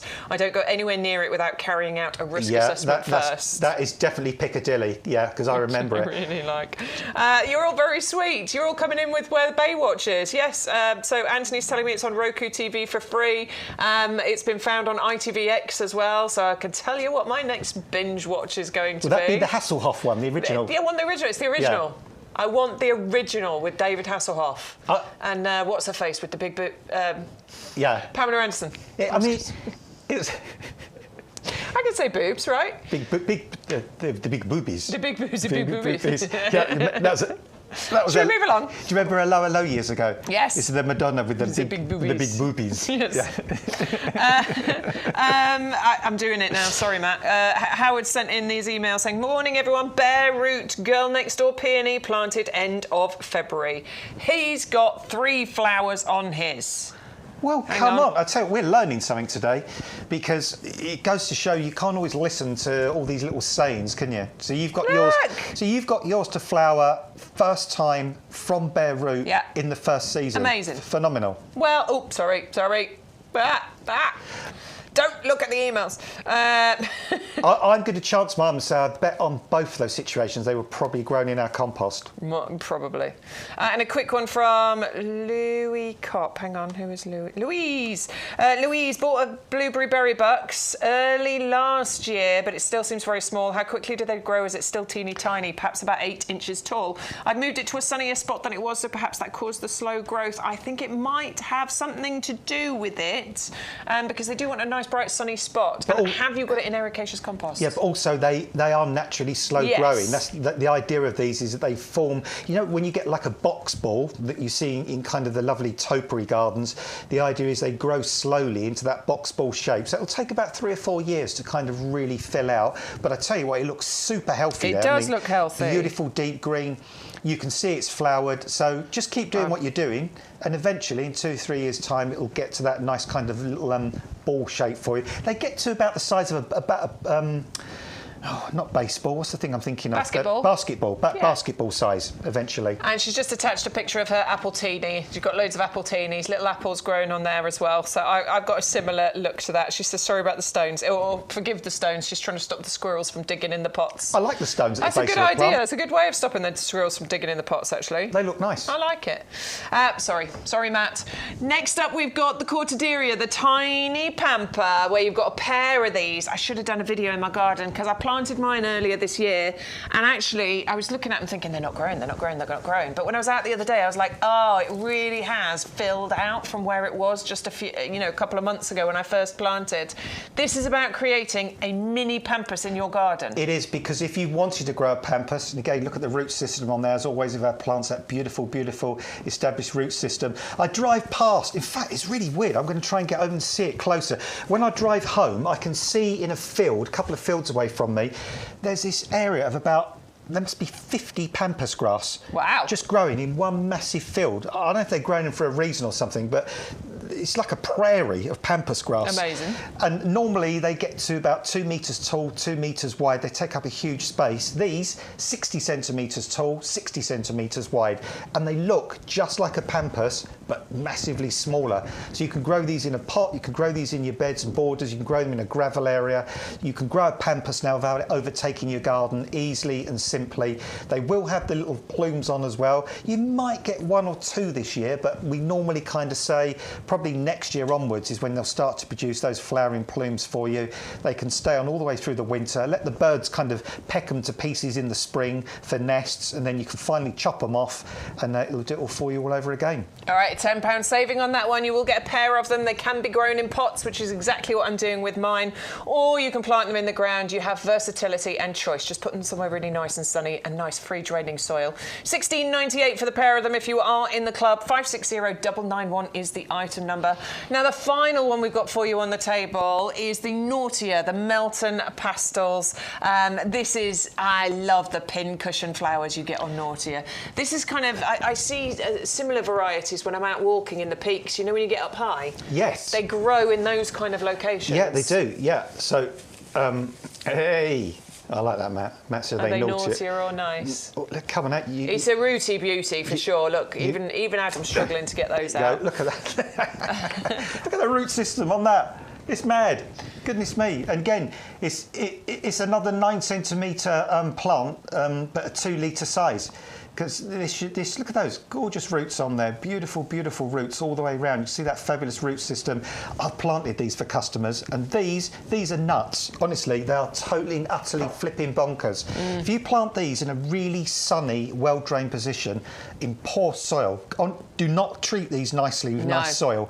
Plant them in the most scrappy, dry, stony, awful, denuded, fertiliser-free soil.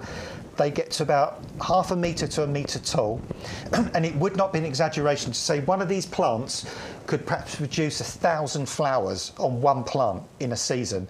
They flower like billy-o, absolutely easily. They don't need support. They're loved by the pollinating insects, and you get about 3 or 4 months of flower. Trim them down after they're finished flowering. Sometimes they regrow and give you a second lot of flower. Not quite as dramatic as the first, but easy, simple, bone hardy, will come back for you year after year. Just give them that acute drainage, full sun, and that's where they'll love and flourish. Another half-price deal on this one, so we have taken £15 off the price. You have to use your code to get that discount. You will get your free postage by using that code as well. It's £12.72 in the club. A great perennial plant for you. Lovely pollinator-friendly plant as well. Now then, you need some compost. Of course you need your compost. And I would like you to hear from our head gardener who absolutely adores this compost. We describe this as premium professional compost. And the reason for that is it is the compost that is known, this formula we have perfected over decades. So I've been using it for decades. We have perfected it over decades. You've got a blend of the best peats plus wood fibre that you can imagine. Now, by volume, approximately 50% of this compost is wood fibre, and the balance is made up of a blend of peats, and there are 3 different peats. So you've got things like sphagnum moss peat, which is renewable. You've got sedge peat, and then you've got darker sphagnum as well in there. So you've got 3 different peats. You've also got, you can see actually just there, there's slow-release fertiliser. These little green, what look like little eggs, you'll see those dotted among the compost when you're planting it. That's slow-release fertiliser. One of the most expensive ingredients in any compost is fertiliser. You can see that there's another one just down below. That is amazing because that will deploy nutrients to the roots of whatever you grow in this compost just when they need it over the next 6 months. You then got what's called a buffer. Now, peat in particular is naturally acidic. And plants like to be just on the acidic side of neutral as a generality. There are exceptions, so things like rhododendrons and azaleas, they love to be properly acidic in terms of the ericaceous soil or compost they're growing in. But most things like it just on the slightly acidic edge of neutral. So that's what this is designed to give you. So it's got a pH buffer to keep it in exactly that zone. The wood fibre keeps the sort of perfect air-water porosity ratio, which is what we talk about in the trade, all these complicated terms. But it's what plants need is they need a jungle gym to grow in. So they need a jungle gym for their roots, which is called growing medium. They need some water, and they need some air, and they need nutrients. And when you've got the perfect compost, it blends the air and the water and the constituents of the compost. It all blends together to give the perfect environment. That's what this particular compost does, which is why it's trusted by us. We will be growing approximately 150,000 potted roses on this nursery this year. That's roughly what we grow most years. We'll be growing, I don't know how many hanging baskets, but our pre-planted hanging baskets that will be available later, you will have bought them in the autumn and last spring as well. They grow in this compost. We will grow countless perennials, whether they be in the 9 centimetre square pots or the 3 litre pots or the 5 litre pots, plus fruit trees. And this is the compost we use for all of those things. So we trust it, the trade trusts it, and actually based upon the well, literally hundreds and hundreds of thousands of bags of this particular compost that you've bought over the years, you definitely trust it as well. And, you know, and actually, peat is a thing. We need to think about peat. Not me. I happen to also be peat, but it's the peat that's in here that we're talking about. We can still use peat in our gardens right now, and actually the alternatives, generally speaking, are a bit iffy. So if you want to get the best results, in my view, use this particular compost for as long as you can.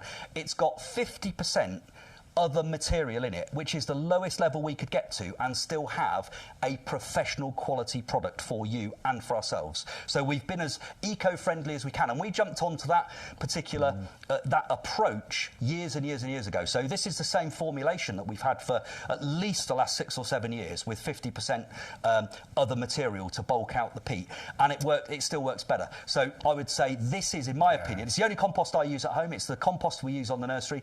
I can't recommend it highly enough. Yeah. So I promise you, if there was a better compost, our head gardener would absolutely insist that we were using it.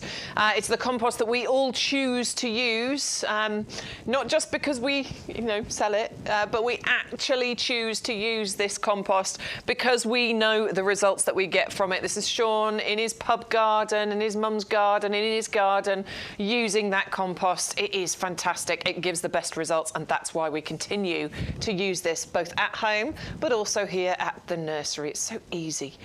It's just brilliant. I love the texture of it. I love the smell of it, and I love the results I get from it. It's easy like Sunday morning. Easy like Sunday morning, yeah. I was playing that on the way in.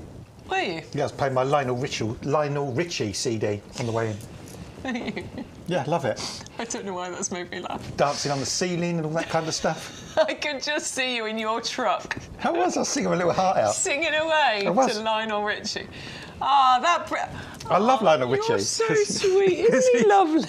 He's really uplifting and just really cheery music. It was nice just driving through the fens, all the beautiful fields, the blue sky. Lionel Richie singing away. Easy like Sunday morning. I thought, wow, this is gorgeous. I love you. It's nice to be alive. Right, let's remind you of some of the items on the favourites table, shall we? Acer Taylor, she is a stunner. It is. I mean, goodness me, that is just knockout the colours on there. And it's changed colour already, because the picture behind is what it looked like just some weeks ago. And now it's got those pinks, it's got those greens, it's got those reds, well, not reds, but kind of soft pinks, oranges. Look, this is what it was like when it first came out. I've never seen an Acer like it. I mean, this is insane. It's crazy. But then it changes, and it will keep changing throughout the summer. And then in the autumn, you'll get even more different colours on this. Only gets to about 75 centimetres tall. Nice and compact, has a nice sort of gentle kind of weeping habit as it develops as well. Great for containers, great for beds and borders. A black pot looks really nice with this, but I'll tell you what I've done with mine. I've put it into the olive planter. I've gone for the smaller one to start with, because I think the pink against the olive green, but then as it changes colour, I think it really works as well. You do you. You plant it in whatever you want to, but I like it in that olive planter. 510524, £12 saving, just £23.79, no postage to pay, as long as you're using your offer code YGTV2225. Make sure you're in the club to get that extra discount from being a club member as well. Next up on the favourites table, we have the tree fuchsia, and it is going to turn into a big one.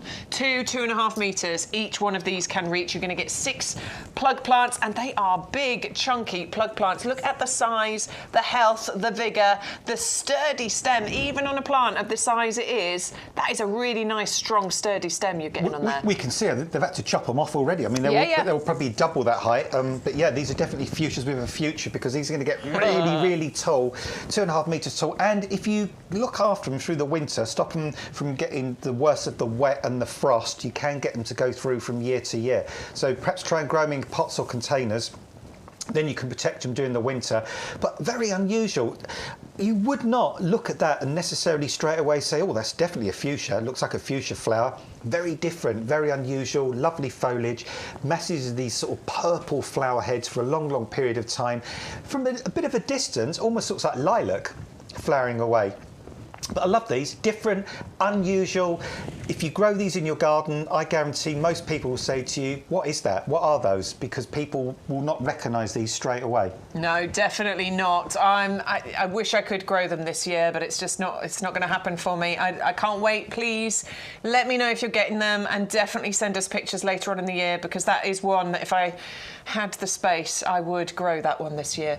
6 jumbo plants included. 11.04 is your discount club price. You've got a saving, so make sure you use the code to get that, as well as the free postage. 400891 is the item number. Go to YouGarden.com to place your order, but you can use the phone lines that open till 4 o'clock this afternoon if you'd like to speak to someone. Give them the code so they can apply those discounts for you.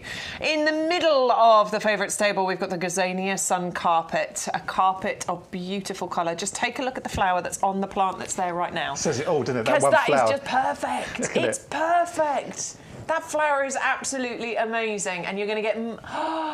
I mean, it's just perfect, That's divine, isn't it? Look at it. And you're going to get a carpet of those, each one of those plug plants spreading by about, what, 30 centimetres, 25, 30 centimetres? Yeah, and also doing that, but also nice and ground huggy as well. They don't get tall. They have a lovely rosette of leaves, a bit like a sort of dandelion leaves. They hug the ground. They send up these 6-7 inch stems of these beautiful yellow, and then that lovely kind of concentric band of colour in the middle. You can get these to come back year after year. So if you look after them during the winter time, or if we get a really mild winter and they're in that sort of nice, sunny, well-drained spot, I have seen Gazanias go from one year to another, and I've seen them even flowering October into the first part of November. Yeah, they flower consistently for months. You get multiple flowers. Bit of deadheading keeps those coming through, but very, very low maintenance. Mild winters easily getting through. But if you want to make sure, then give them some winter protection. 401545 is the item number. You've got a £5 saving on there. 3 of those plugs included for £8.49, and those are the big plug plants as well. I mean, I would class that as good. I would class that as what we call our garden readies. Everything's garden ready now. It can all go straight out, but those are really healthy, big, grown-on plants. They've all got flowers open or about to open. I can see buds on the other 2 plugs as well, so those will be flowering very, very quickly. Next up on the favourites table, the Nephofia, the flamencos, the red hot pokers. You can see where they get their names from. Those pokers are bright red coloured flowers with the gorgeous transition between the yellow colour and into the red is amazing. A great pollinator-friendly plant. Brilliant, these Becks. These are having a revival. They were really popular in the 70s and early 80s, and they kind of went out of fashion. But now they've come back again, and I'm glad about that, because they're plants that do well in really poor soil. They'll do well in stony, gravelly, chalky, kind of dry soil once established. They'll come back year after year. They can live 20, 30, 40 years, red hot pokers. A long flowering period, loved by the pollinating insects. These don't need staking. They have lovely, rigid, strong stems that hold up the flowers. Beautiful kind of colour transition on those flowers as well. The yellow at the bottom fusing through to that lovely orange on the top. And it's the same story. I mean, it's just bonkers what we bring to you on this show, because this is a 2 litre sized pot in a 9 centimetre pot. Plant in a 9 centimetre pot. There's a garden centre near me that will charge you £8-9 for one plant this size in a 2 litre pot. So the value on these is phenomenal. Easy to grow. They're like a sunny, well-drained position. Really good plant for sort of a drought-tolerant situation as well. So if you've got one of those dry areas in your garden, you know always dries out when we get the hot, dry weather. But you want a plant that you plant it, love it and leave it and let it do its thing In fact, all you need to do with these, deadhead when they're flowered, after they're flowered, and in the spring, just slightly tidy up the foliage. Don't cut them back hard, never do that. They'll hate you for that. Just slightly tidy up the foliage in the spring, leave them, and they look beautiful for year after. Look at these. Yeah. Goodness me, that is stunningly beautiful, isn't it? I really adore them. Aren't I think they they're gorgeous? I just think they're fascinating. They are, They're really yeah. pretty. Love the colours. And I love the fact that they're drought tolerant, they're really low maintenance, and they're going to invite pollinators in. I think it ticks a lot of boxes for us as gardeners. They literally look like rockets, like fireworks going Yeah. off to me, with that yellow on the bottom and then the orange on the top. It's absolutely stunning. These are easy, simple. I mean, that gives you like a tropical look, doesn't it? I'd love to see loads of them. Yeah, I mean, that reminds me of somewhere, if you go to Madeira or the Canary Islands or somewhere, Yeah. or even down to Jersey in the Channel Islands. Totally. Quite often you see plants like that have escaped into nature. Sometimes you see it with the agapanthus. Well, these will kind of give you that look, but there's no fuss involved with these. You don't have to do anything with them. Just let them flower, as I say, deadhead them and just enjoy them. And don't put them in really rich soil either, because they'll give you lots of leaves and few flowers. Just plant them somewhere where they've got that drainage, open, sunny. Don't make them compete with other plants. Like you can see here, they're on their own, lots of light. That's where they'll flourish. You're going to adore these for many, many years to come. 560 half price deal. We're taking £15 off that. You access that with your code. Please use it. Get your savings, get your free postage, get those in your garden, because I think they will give you a big smile for many, many months and years, obviously.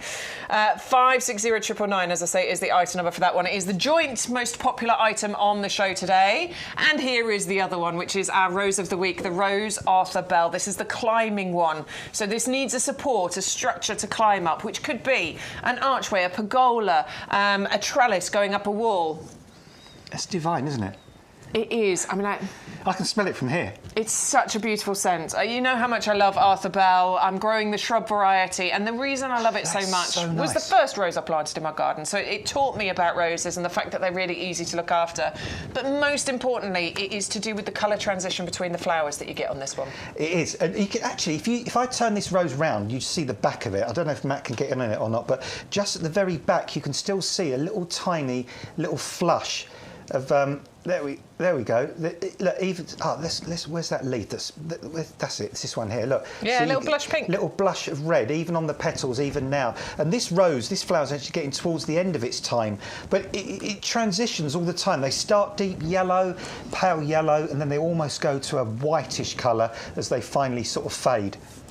Absolutely beautiful rose. It's £14 saving. It's £13.59 in the club. Oh, that is sweet. To get a potted climbing rose with the heritage that this has got, because this is a Harkness rose, who are, you know, amazing rose breeders. They've been breeding roses as a family business since 1879. They breed disease-resistant roses.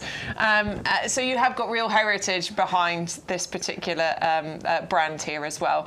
A beautiful one for you, and we will be bringing you a different rose every single week, so do grab hold of the ones that you like the most. 530362 is your item number. If you want to go to YouGarden.com, you can place your order for that one. To get any potted rose for that price, delivered for free postage, I think most of you will know that that is quite an incredible price. Talking of incredible.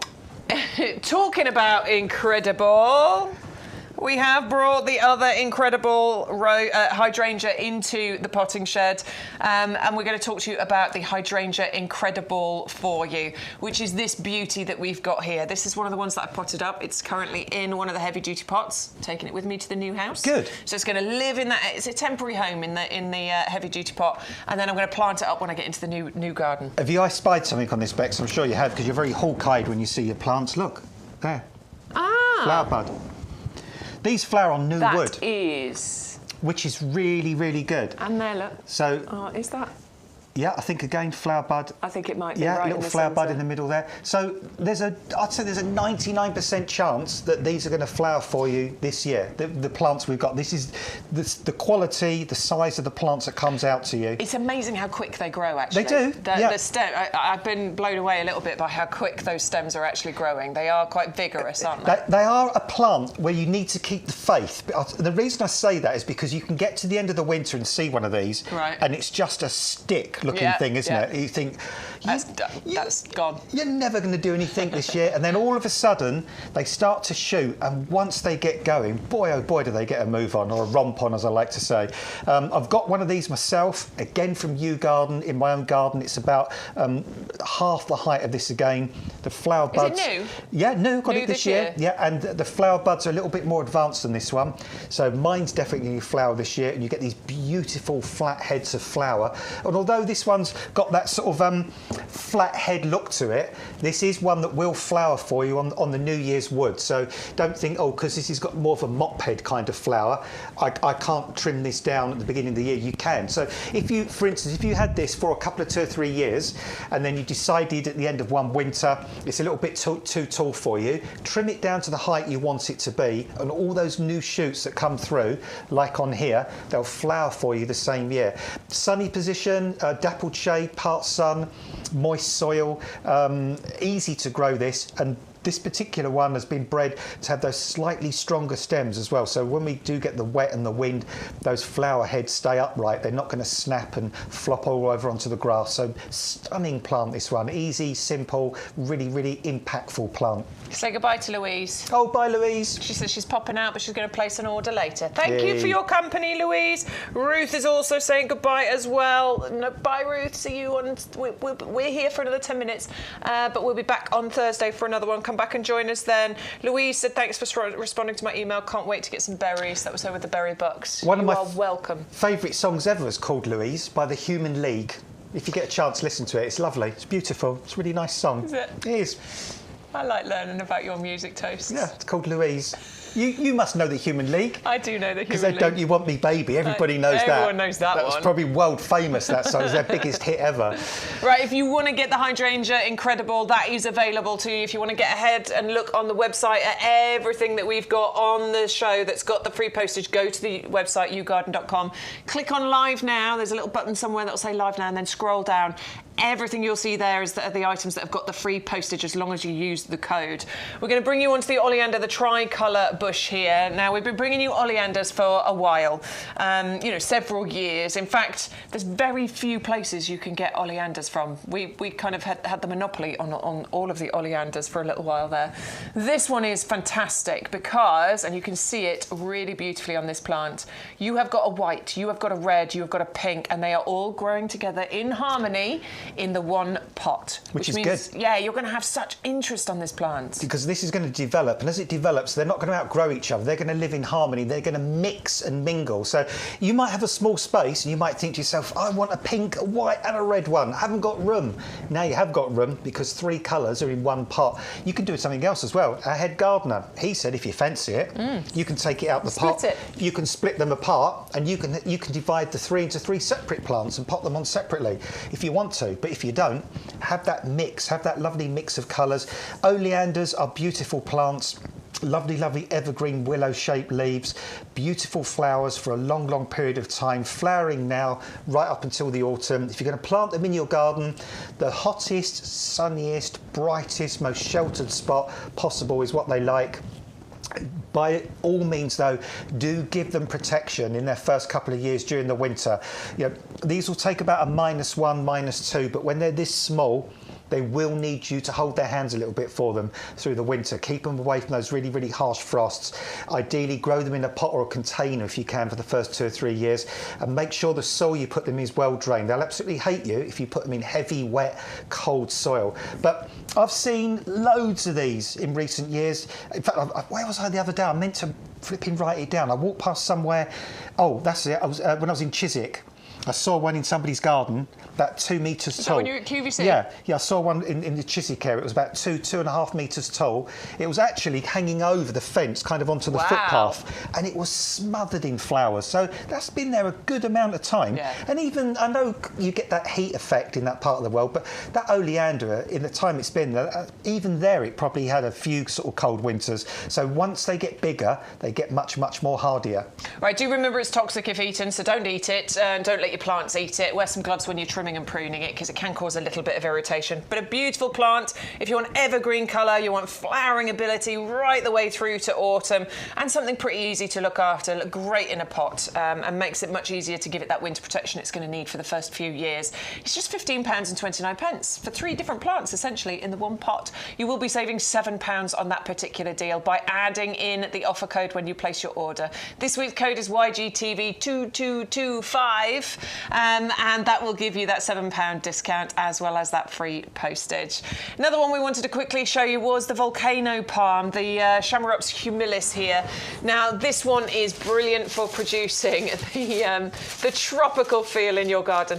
It's not the most tactile of plants, but for some reason Adam likes stroking it. Oh no, I think it is quite tactile. Do you? Yeah, I like it because it's not. It looks like it's going to be spiky, like it's going to hurt your hands, but it isn't. It's got that really super rigid foliage, which means this is a great coastal plant, hardy down to about -10. You can grow this in the most stupid windy place as well because those leaves are not going to be affected by the wind. They'll take any amount of heat or sun. They're really, really UV tolerant. Grow it in a container, grow it in a pot. All it asks of you is do that in those, plant it in those bright areas, but give it really, really well-drained soil. Doesn't even need to be particularly nutrient-rich soil either. And get yourself a bespoke palm feed. I don't think we do that ourselves, but you can find them out there, and feed them with a liquid palm feed, and you'll enjoy this for years. It's slow growing, and it'll only ever get to about 1 metre tall, and eventually it will flower for you with quite unusual flowers that come out at the base near the trunk. This is what I want to get because I've Get this, Bex, you'll love it. I've got the Phoenix canariensis, I've got the Trachycarpus fortunii, and I feel like I need to add this into the collection now to help with my tropical. I'm going to have a tropical corner of a garden somewhere. It's a lovely palm because you don't need to protect this in the winter time. It's not demanding. It's slow growing. It's compact, and it's really just beautiful and unusual. All right, the lowest price we've ever done. That's a big saving. £25 off, just one item, and all you've got to do is add a code in when you place your order. YGTV2225 is the code you place in to get that £25 discount, and you'll get free postage as well. Right, quickly, just to remind you about the Kiki deal. There should be another one here because actually we've got a triple up deal on this one. So if you put all 3 into your basket, Matt has put 2 in the basket right now just to show you the amazing value. So if you put 2 in, £17.98, 0 postage. But by putting the 3rd one in, £12.98, 0 postage because he's already entered his club code. But have a little look. Join our club today. Is that right? How are we saving £4 on that particular order? Wow. Okay, so you could get a £4 and 5p saving on that one order by joining the club. It'll cost you £10 to join the club, but that is just a one-off payment for 12 months, and you'll save £4 and 5p on that particular order. We'll send a pack out into the post to you that's got £20 worth of YouGarden vouchers and has 2 postage vouchers for you to use on items shopped on the website. How are we still in business? I don't know. Bulk, volume. Oh, excuse me, I'll get you under. I hope it continues. Right, so do grab hold of that Kiki planter deal while we've got it. It's plastic pot, nice size. You can change it over regularly without it costing a fortune. It's made from plastic, but it is UV stabilised and frost resistant.